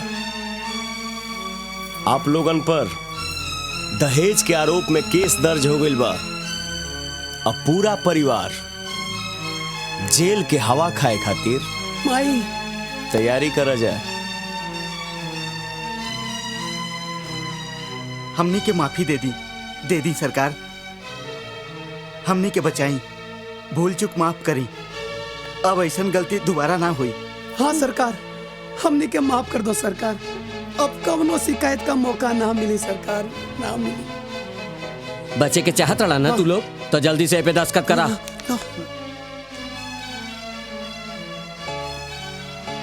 करा हो करा। सोचत का बाड़ू? दस्तखत करबू कि अकेले जेबू हवा खाए? साइन करा। जल्दी करा ना। हाँ ठीक बा। अरे इमे लिखल का बा? एहमे लिखल बा कि आज के बाद रउआ सभे अपना पतोह पर कौनो जुल्म ना करब। हाँ ठीक है, हमरा के मंजूर बा। ओकरा के इज्जत से राखब। अगर तनिको दिक्कत भइल ओकरा तो फिर जेल जाए के तैयारी रहे के चाहिए, है ना? गोड़ लागत नहीं। हाँ हाँ, खुश रहा। अब इनके कोनो तकलीफ ना हुई।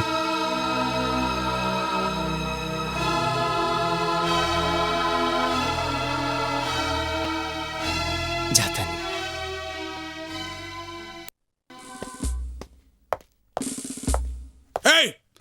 यह तू क्या करे बड़ा? काम से आयल बनी। कौन काम? ना बताई। अरे ना बताई, बता जाई वहां से। हम तोहरा से बहुत नफरत करीला। लेकिन हम तोहरा बेटी से बहुत प्यार करीला। विश्वास नहीं खे तो ओकरा के बुला के पूछ ला। राधा, राधा। जी बाबूजी। ये हम क्या सुन रहल बानी? इला भगा का कह रहल बा? तू एकरा से प्यार करेलिस? अरे राधा, ई तू का कर देलू बेटी? अरे हम तोहरे खातिर अच्छा खासा पढ़ल लिखल रुतवरवा वाला लड़का ढूंढ रहल बानी, और तू बुद्धिहीन लुच्चा के चक्कर में कैसे फंस गईलू? हम भले गरीब हैं, कम पढ़ल लिखल हैं, लेकिन बुद्धि में तारा से बहुत आगे बनी। वो कैसे? आजमा के देखला। आज से 2 दिन लगातार हम यहाँ आई, तारा बेटी के चूमब और चल जाए। अगर एह मिशन में हम कामयाब हो गई नहीं तो राधा से हमार ब्याह करे के पड़ी। शर्त मंजूर बा? हो जाए यार पार। रोज के झिक खत हमरा ये शर्त मंजूर बा। ओके।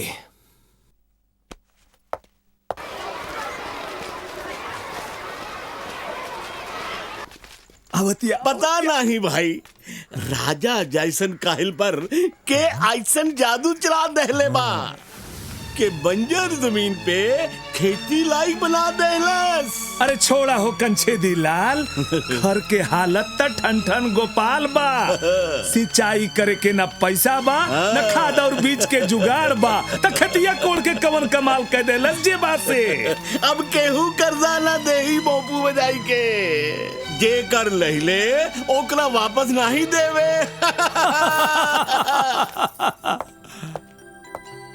राजा, ये का हो भैया? मिठाई है बहनी। मिठाई काहे खातिर? अरे हमरा चीनी मिल में काम मिल गई बा। सोमवार से नाइट ड्यूटी चली, आ दिन में खेत में काम करब। हाँ? ला बेटी। हाँ बाबूजी। ये मिठाई के भगवान की चढ़ा दे। जी बाद में बाबूजी। खा जाएगी। जी। बैठा बेटा। बैठा।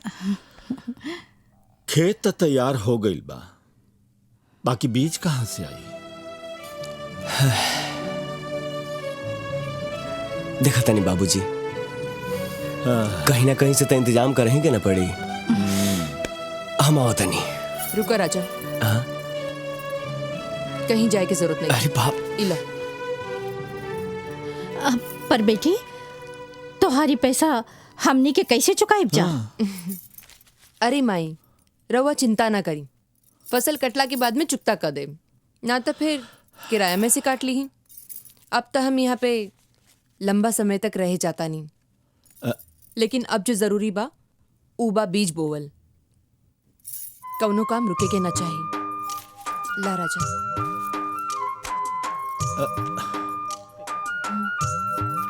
चल।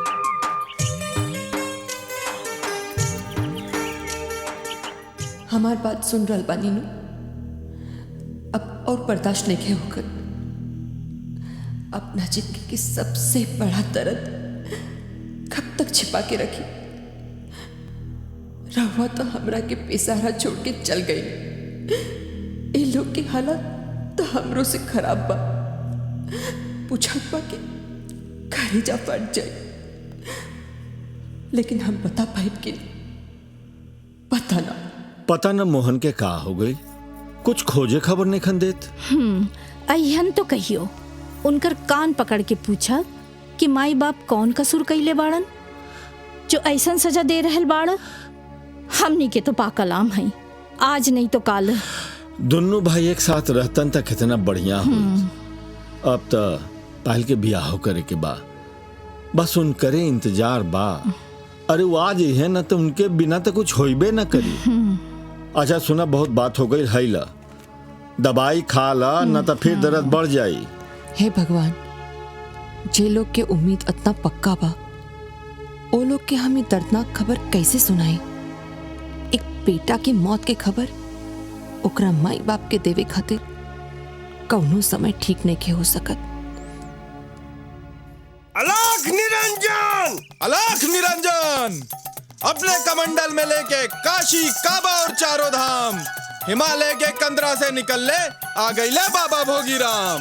अलाख निरंजन करावा लिंगन नहीं तो बेचे दंत मंजन नहीं जगह बाहर नो चतारा कुत्ता बाग। एजा तरीन शक्ति के चमकार भा भाई। हम अपना 3 नंबर के आंख से साफ साफ देख रहल बानी कि ये घर के जौन मालिक बा 1 नंबर के लुच्चा लफंगा पापी साला दुष्ट आदमी बा। समाज के शत्रु, दुनिया के दुश्मन, प्यार मोहब्बत के प्रेम चोपड़ा माधर जात के नाश निश्चित बा, निश्चित बा, निश्चित बा। का भइल बाबा? अरे अगर बाबा क्रोधित हो गइलन ना तो विश्वामित्र लेका कोनो श्राप दे दियन। अगर बचे के हो तो बाबा के गोड़ में पालतू कुकुर नियर लेट जो। लेटो, देख क्या रहे हो बेवड़े? लेटे तनी बाबा। लेट जाओ। चेला चपंडुक चौधरी, तू ही मनुष्य रूपी पशुअन के अपन कीमती उपदेश देवासे के बीच में देत रहो ताकि हमारा कर्म कांड में कोनो बाधा न पड़े। ए पापी के घर के हम अपने पवित्र पांव से निर्मल करके आ रहल बनी। जय बाबा रउआ। तू ए लोग के साथे हमार प्रतीक्षा करो। ठीक है। अबे 1 इंच अपना जगह से हिलला तब फाट जाई। का फाट जाई बाबा? धरती और का रे? अच्छा उन तोरा मन में आइल हो रे। अलाख निरंजन, अलाख निरंजन। अरे बाप रे बाप, आज तो बाप हो कि खजूर के झाड़ हरी। बाप हो बाप, एक बहन का द्वार पे करा बहनी का लाठी लेके 50 को खड़ा बने से जान जी है जो बॉबी तो हमार पराने ले ली है सो। आतना परिश्रम करके देखो हम पहला बार आइल बनी। कहाँ तुम दे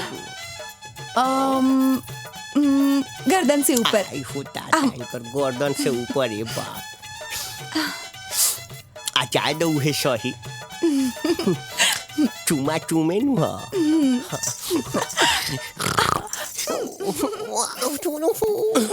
रुक जा लोग। अगर बाबा के पीछे केहू गइल ना तो पूरा गाँव में सुनामी आ जाई। डेंगू, मलेरिया और हैजा जैसन बीमारी फैल जाई तोरे गांव में। बाबा का सेवा करा, मेवा मिली। ये का कहत बा मुंशी जी? झूठ बोले कुकुर काटे मालिक। शास्त्र में कौनो ऐसा स्पेशल यज्ञ का वर्णन नहीं के जो चेला बहरे रहे और गुरु भीतर यज्ञ करावे। आजकल साधु के भेष में सवाधु घूम रहल बाड़न। बाबा इच्छाधारी, बाबा मजा मारी, बाबा बलात्कारी। हमें तो धोखाधड़ी का भू आ रहल बा। ये हो न हो रजबे हो।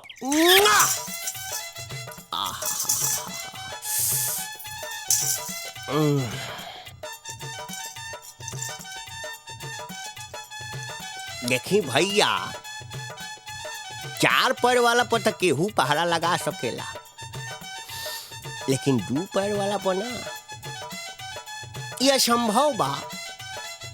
का बुझाई? अलाख निरंजन चलो देखो ताली। का रे मुंशिया, तोरो एंटीना का सिग्नल बड़ा देरी से पकड़ेला का? हाँ हाउ देखो, राजा भैया अपन यज्ञ पूरा करके आ गइलन।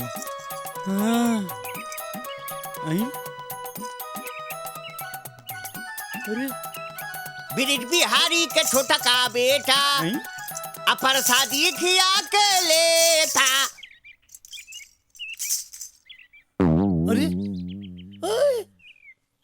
बच्चा, तुम्हारा ललाट बता रहा है तुम बहुत आगे जाओगे। तुम ये प्रसाद खाओ। अरे साला, ये तो प्रसाद में दांत कैसा? अरे मुंशी जी, तू कहाँ देखा था हुआ? आए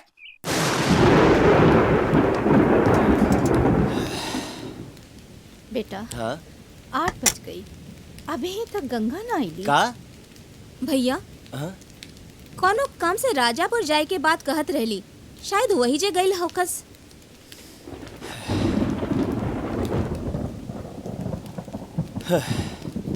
मौसम भी सही नहीं के, न जाने कहाँ चल जाली। अच्छा माई, हाँ हम उनके लेके आओ तनी, ठीक ना? ठीक। फिर हमनी के साथ में बैठ के खाना खाइए। ठीक है। हाँ।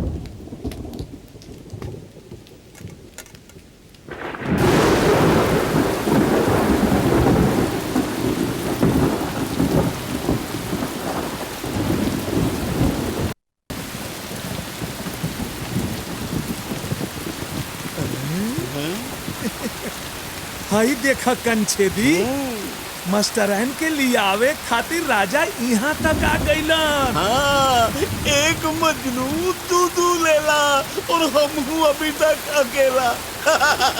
इन्ने मास्टराइन, उन्ने राधा। जेबा से पट्टा के दोनों हाथ में लड्डू बा। एक बात कान खोल के सुनना मुंशी जी, आज रजवा के शर्त के आखिरी दिन बा। वो आवे के कोशिश जरूर करी, अगर आ भी गई तब बच के जाए के ना चाही, बुझाइल? वो कबू आ सकला। अरे इधर रजवा बसला, पकड़ चला के, बच के ना जाए के चाही। पकड़ साले, पकड़ बच के ना जाए के चाही। साला देखो दबा खराब लोग, पकड़ साले के, दौड़ और दे दौड़ साले, पकड़ हरामी के, पकड़ साला कुत्ता का औलाद के, पकड़ तरीके।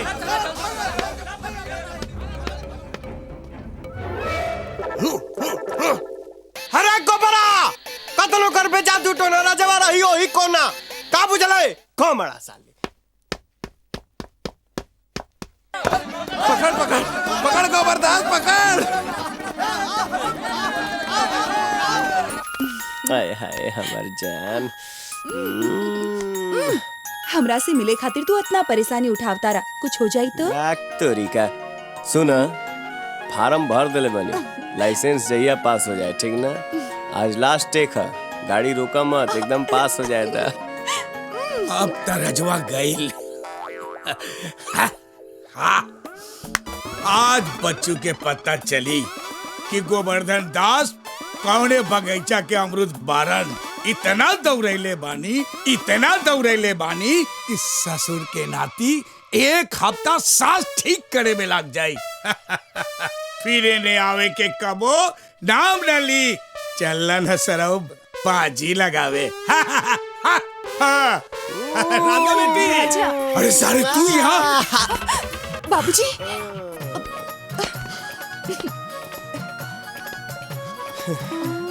हाँ, हम 2 बार लगातार बाजी जीत चुकल बानी गोबरदास। हमके मालूम बा कि तू अपने वादा से पलट बना, कहे से कि तोहर बाप लुच्चा लफंगा ना रहल। पहले ये बताओ, तू ही हम बारे वहाँ के रहा? वहाँ भी हम ही रहनी, तोहरा ना बुझाई ससुर जी। अब शादी के जल्दी से तैयारी करी, ठीक ना? गाड़ी चल दले भी, अब रुकी ना, रुकावट के लिए खेद है। गुरुजी बाय।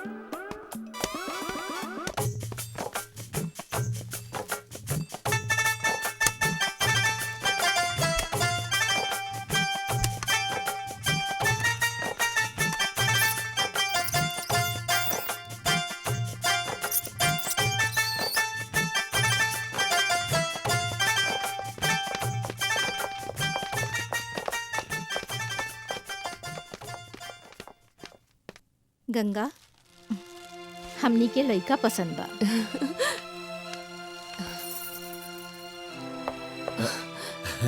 ई हवन हमार छोट बेटा राजा। नमस्ते। तू हो गजब आदमी बड़ा, एन मौका पर गायब हो जाला। अरे अभी तो रह के चाहिए, बैठा। जी बाबूजी।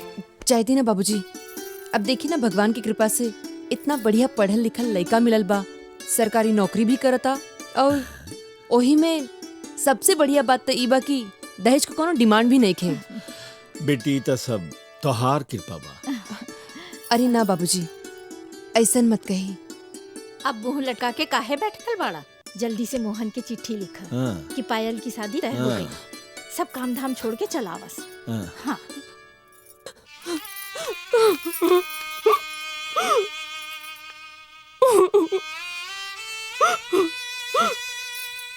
अब हम ये लोग से कैसे बताई कि रहुआ जवन देश में जाके बस गए बानी, वो देश में ना कोनो चिट्ठी पहुंचेला, ना कोनो पत्री, और ना ही केहू के पुकार, ना ही हमार केहू से सच्चाई बतावे के हिम्मत हो रहा बा, और ना ही इन निश्चल लोग के भावना के साथ छल करे के कोनो मन करता। अब रउवे बताई हम का करी? अब रहुए हमके रास्ता दिखाई, हमके भंवर से निकाली। भाभी,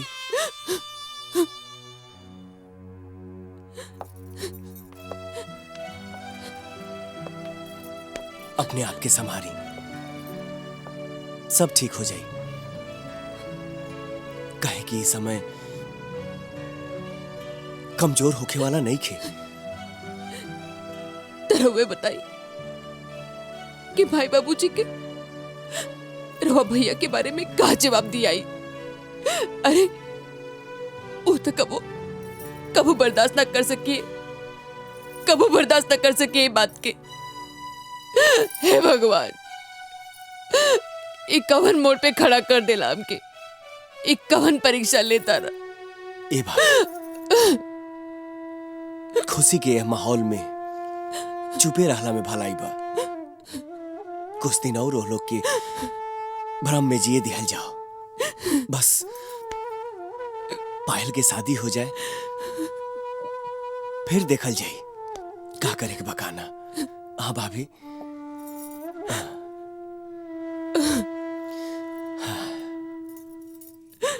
बाबूजी, बाबूजी, इली अरे रोज रोज कब चल जालू, अब कोनो फायदा नहीं के, कोनो फायदा नहीं के।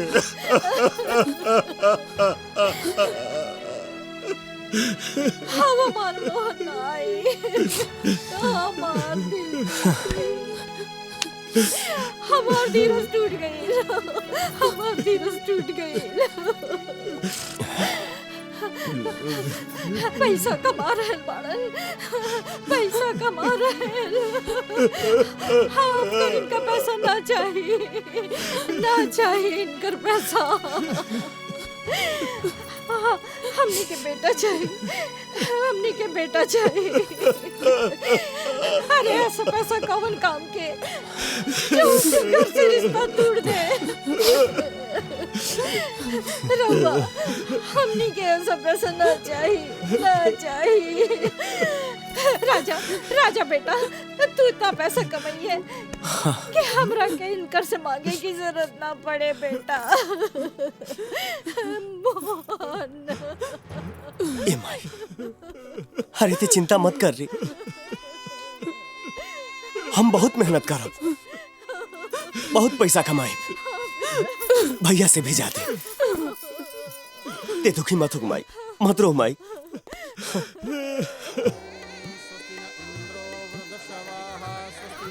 राधा, आओ।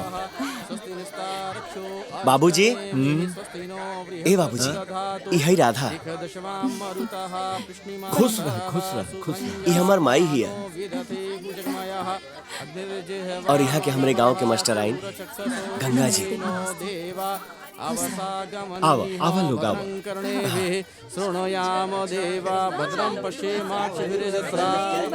विवाह संपन्न हो गई, अब विदाई की तैयारी करी। जी ठीक बा पंडित।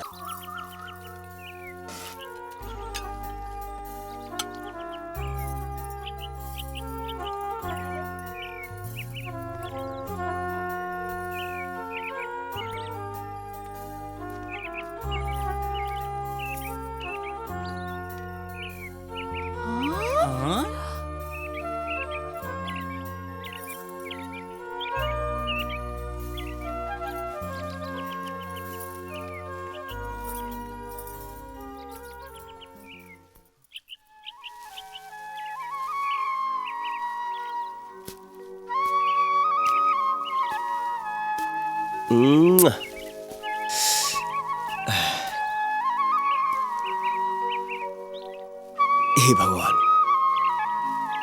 हमरा मेहनत के फल मिल गई। आज हमरा खेत की हरियाली देख के दिल खुश हो जाता। अरे ए मर्दे, ई रजवा कहाँ बा हो? दिखाई दे नहीं खे आजकल तक।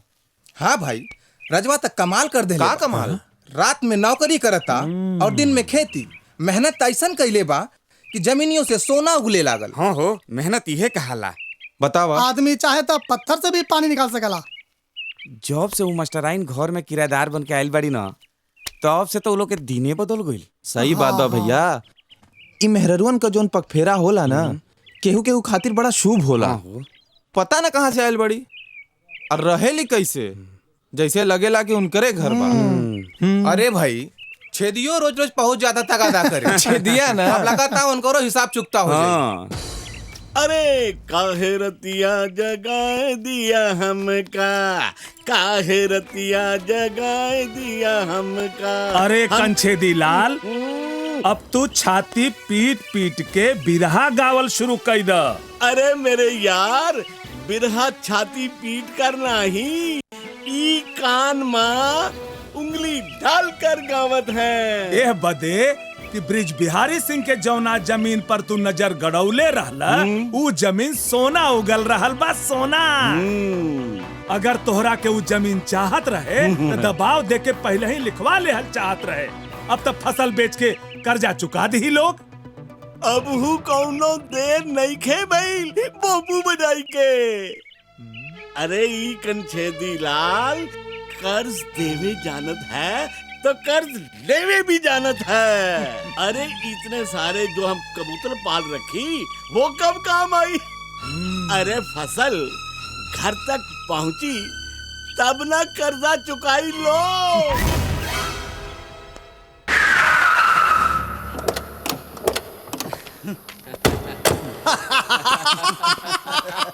हाय हाय, रजवा सरऊ के ढेर बड़ा आदमी बने के शौक रहा। कंगाल बना दे साले के, कंगाल बना दे। एक जो खेत बानू, खेत बा, ओकरा में आग लगा दे साले के। ले ले ले, आग लगा के खाक कर दे।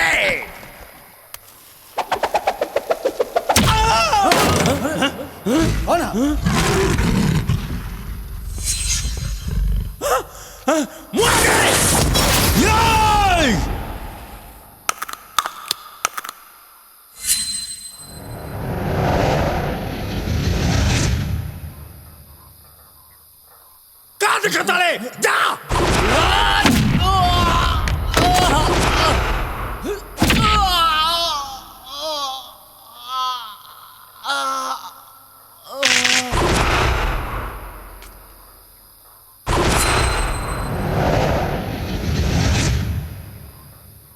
अरे तू क्या करता है?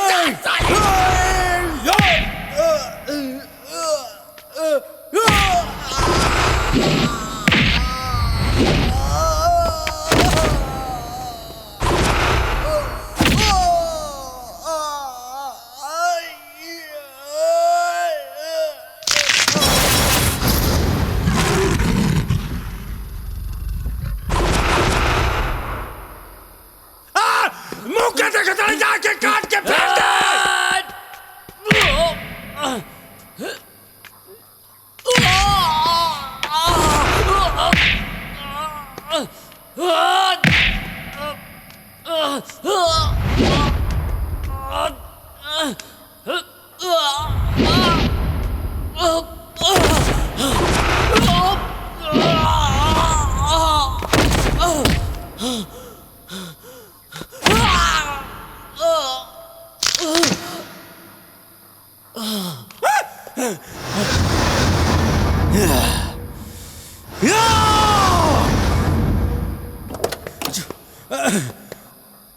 भाग रे तोरा माई का साला हरामी का पिल्ला, पता न कहां से ताकत आ गई एकरा में।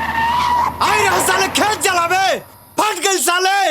हैं भाग तोरा बहन का दादी का खेत जराई। सब लोग से बातचीत कैला और सच्चाई के पता लगावला के बाद पंचायत ए फैसला पर पहुंचल बा कि देवराज और कंछेदी लाल दोनों जना मिलके राजा के फसल जलावे के साजिश रच ले रहन लोग। एक खातिर पंचायत ई लोग के सजा सुनावता कि देवराज राजा के 5,000 रुपया जुर्माना दिए और कंछेदी लाल राजा के देहल अपन कर्जा भुला जास। बच गई बाबू। जेबा से रजवा से तो शर्त लगा के हम हार गई नहीं। अब समझ में नहीं की आवत कि ओकरा के कैसे टड़काई। नमस्ते गोवर्धन भाई। प्रणाम चाचा जी। गोवर्धन भाई, रजवा के कारण तो हम बर्बाद हो गए नहीं। और सुने में ये आइल बा कि तू ओकरा साथे अपन बेटी राधा के शादी करे खातिर राजी हो गई बाड़ा। हमरा तो डर है बात के बा कि कहीं तू बर्बाद मत हो जा, और तू बर्बाद भइला तो हमरा के बर्दाश्त ना होगी। चाचा जी, बाबूजी ठीक कहता रे। तू लोग कहे के का चाहत बड़ा? गोवर्धन भाई, हम जौन कहल चाहतानी ओही में तुहार फायदा बा। तू राजा के घरे रिश्ता लेके जा। बात ई बा कि राजा के बड़ भाई मोहन के अबही शादी नइखे भइल। अब ब्रिज बिहारी सिंह बड़ बेटा के पहले छोट बेटा के शादी करे खातिर कबहू तैयार ना होकी हैं। ता तोहार काम तो बनले बनल बा। सोच ला, हम जाता नहीं जेबा से। चला बेटा। प्रणाम चाचा जी। मालिक, हम एक घर के नमक खैले बानी। एहे से हम कह रहल बानी कि राजा और मास्टराइन के बीच जबरदस्त चक्कर बा। हमार आंख से देखल हा। विश्वास ना होखे तो मुंशी जी से भी पूछ ले ही। ये हवा और तू का बाबूजी के उल्टा सुल्टा सिखावत बाड़ू? बाबूजी, ऐसन कोनो बात नहीं खे। रउआ अपन बेटी पे विश्वास रखी है। आदमी केहू से ना हरेल है बेटी, बाकी अपने औलाद से हार जाला। देखा बेटी, तोहरे खुशी में हमार खुशी बा। काले हम तो रिश्ता लेके राजा के यहाँ जा रहल बानी। आखिरी बार सोच ला बेटी, बाद में तोहरा पछतावे के ना पड़े। बाबूजी, हम सब सोच ले बानी। रउआ राजा के बारे में निश्चिंत रही। ठीक बा। प्रणाम ब्रिज बिहारी जी। आई आई आई। अरे प्रणाम प्रणाम प्रणाम। खुश रहा, खुश रहा। बैठिए। राजा बाबू, इले।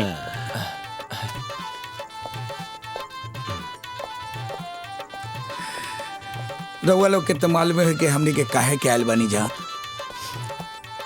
देखी, बेटी के खुशी से बढ़ के एक बाप के लिए और का हो सकेला। हमनी के भी तो इहे चाहत बानी जा कि दोनों के जोड़ी प्रणाम सजे। प्रणाम। अब देरी कौन बात की? पंडित जी के बुलाई, दिन निकलाई। देखिए गोवर्धन बाबू, हमनी के गरीब जरूर हैं जा, बाकी रीति रिवाज संस्कार परंपरा के तो ना नु तोड़ सकिले। बड़ा बेटा के बियाह के पहले हम छोटा बेटा के बियाह करब तो दुनिया समाज परिवार का कही है। और हमार मोहन सोची है कि हमार बाबूजी हमरा के त्याग देलन। देखी ऐसन कठोर निकलल कि बहन के ब्याह में भी ना आइल। भाई से स्नेह हो तो ओकरा ब्याह में जरूर आई, और जब आ जाई तो ओकर भी ब्याह कर देहल जाई। बस ओकरा के बुलाए के एक ही उपाय बा, राजा के शादी। यहाँ के ठीक कह रहल बनी। कोनो बात नहीं के 15 दिन बाद के मुहूर्त निकलल जाए का राजा? अच्छा तो हमरा के इजाजत जी। ठीक बा। प्रणाम। अच्छा राजा, गाड़ी तक छोड़ावा। जी बाबूजी। नमस्ते। अच्छा चला तनी। गंगा, हम तोहरा से विनती करत बानी, हमरा बेटा मोहन के हमरा तरफ से एगो चिट्ठी लिखा। तू तो औरत हो, एक माई के दिल की बात जरूर समझबू। लिखा, बेटा हमरा से कोनो गलती भइल होके तो हम तोहरा से हाथ जोड़ के माफी मांगत बानी। घरे चलाओ, तारा बिना सब सुना बा। बाप महतारी खातिर बेटन से बड़ कोनो राजपाट ना होके। कोनो ऐसन दिन ना होई जहिया हम तोरा राह देखे खातिर बस अड्डा पे जाके न खड़ी होगी। हम माई है बेटा, माई। माई के ममता कनो हाट बाजार में ना बिकाए, सामने रहबा तब ही तो मन की बात कहा। अरे जब तक गाय अपन बछड़ा के ना देखे तब तक ओकरा थान से दूध ना उतरे बेटा। तू तो बहुत बड़ हो गई बाड़ा, कमाए लगला। तारा बिना कैसे जी रहल बानी, तारा के का पता बेटा। तारा छोट भाई राजा के शादी तय हो गई बा, बहन की शादी में ना आ सकेला। भाई से प्यार होके तो चलाइए, नहीं तो तहार मर्जी। हमरा हाथ में बटले का बा।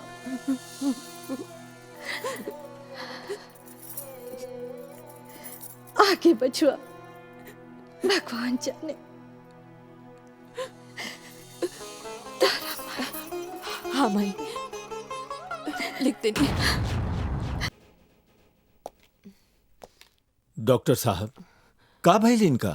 एक्चुअली घबराने की कोई बात नहीं है, इन्हें आराम की जरूरत है। ये माँ बनने वाली हैं।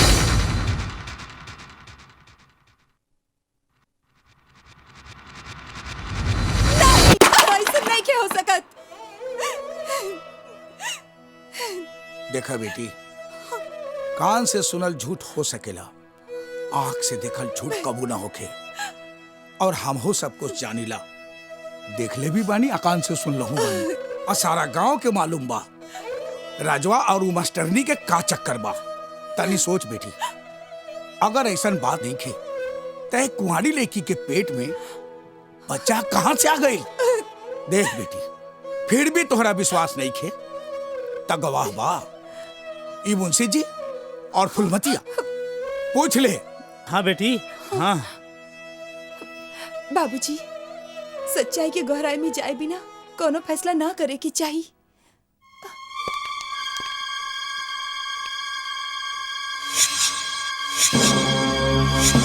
अब आइल बा ऊंट पहाड़ के नीचे, ऐसन मौका फिर कबो ना आई। चल हमरा साथे और पूरा गांव के लेके चल। जाए से पहले बता के जा, तोहरा पेट में के करंस बा? हाँ, तोहार शादी भइल बा? अगर भइल बा तब बताव, तोहार पति के बा? हाँ, यदि ना भइल तो एकर बाप के हा? अरे केहू से तो प्यार मोहब्बत होई। अरे बोलत काहे नहीं की? अरे हमें अचरज के का बात बा? इनकरा पेट में केकर बच्चा बा ई पूरा गांव जानत बा जेबा से। दोसरा के शिक्षा देवे वाली मास्टराइन का चरित्र इतना गिरल होखे त जेबा से ना समझ लोगन के का कहाई। देवराज सिंह, सोच समझ के बोला, तोरा पता बा कि तू का बोल रहल बड़ा? इतना भोला बने के कोशिश मत करे राजा। तोहार और ई मास्टराइन के इशक के चर्चा केकरा से छुपल बा जेबा से? देवराज, अपनी 1.5 गज के जबान लगाम में रखा, नहीं तो जड़ से उखाड़ दे। कोई भी बात बोले से पहले सच्चाई जान लेबे के चाहिए। एकरा के कहाला खिसियानी बिल्ली खंभा नोचे। तू ही बतावा, नहीं तो मास्टर ने बता देस कि केकर तोहफा ही अपना पेट में लेके घूम रहल बाड़ी जेबा से।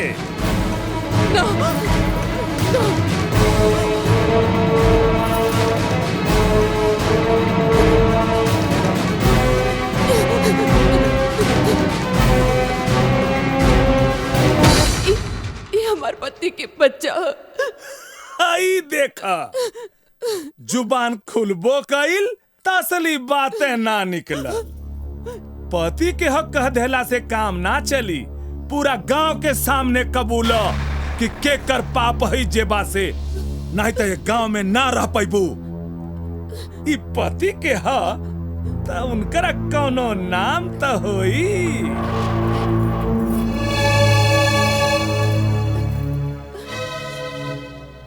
रमाशंकर ना बता सके। हाई देखा भाई लोग, हाई देखा भाई, मोहब्बत कर तो ऐसा ही कर, नहीं तो मत कर। अपने आशिक के नाम नहीं खे ले सकल तो निकल करा के यहाँ से और एक सामान। पेटी के क्यों हाथ ना लगाई? काहे भाई, का बाय करा में प्रेम पत्र साथे खिंचावल फोटो कि तू लोगन के कच्चा चिट्ठा। बस कह देनी तो कह देनी, एक पेटी के जे हाथ लगाई उनका खोपड़ी खोल दे। अरे काहे न खोले देबा मुंशी जी, खोल दो पेटी। ठहरा लोग, हम खोला पेटी। नहीं, हमें पेटी क्यों के ना खोले दे, ना खोले दे। राजा, इस सब लोग के सामने तू अपना आप के इनकर आगे काहे बेइज्जत करा रहा बड़ा? पेटी खोले दा, सच के सामना हो जाए दा, आज ही में और ये सब बात खत्म हो जाए। हमें पेटी क्यों के ना खोले दे? ठहरा, पेटी हम खोलता नहीं। बाबूजी,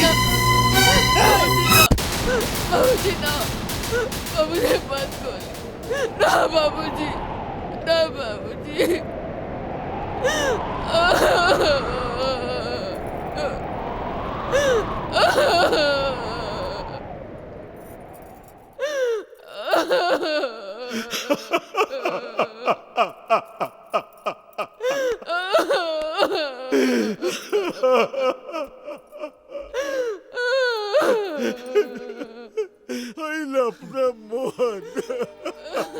माई, अपन करेजा मजबूत कर ले। जकरा के ते मास्टराइन का के बुलावेलिस ना, वो और केहू नहीं, वो तोर बड़की पतो ही अरे हमरा भैया के मेहरारू और हमार भाभी। माई, भैया हमें दुनिया में नहीं का।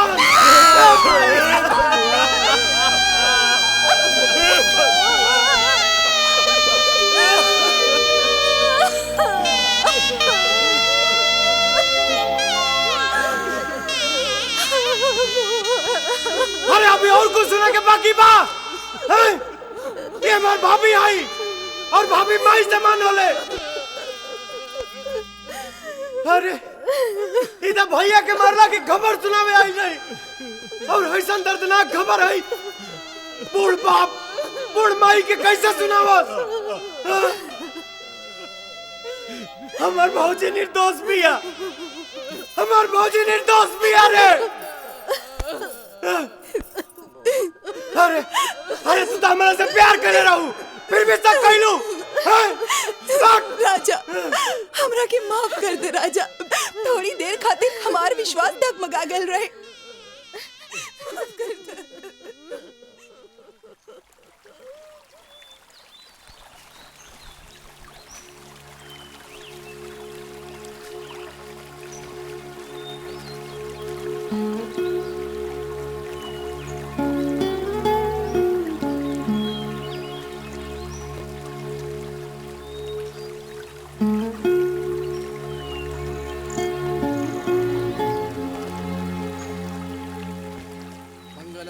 विष्णु मंगलम गरुड़ध्वजः मंगलम पुंडरीकाक्षो मंगलाय तनो हरिः। अब आप लोग फेरे लीजिए। ओम सुमुखश्चैकदन्तश्च कपिलो गजकर्णकाः लंबोदरश्च विकटो विघ्ननाशो विनायकः धूम्रकेतुर्गुणर्ध्यक्षो भालचन्द्रो। अरे ना ना बेटा, पहले अपना भौजाई के पैर छुआ। आओ बहू। जा।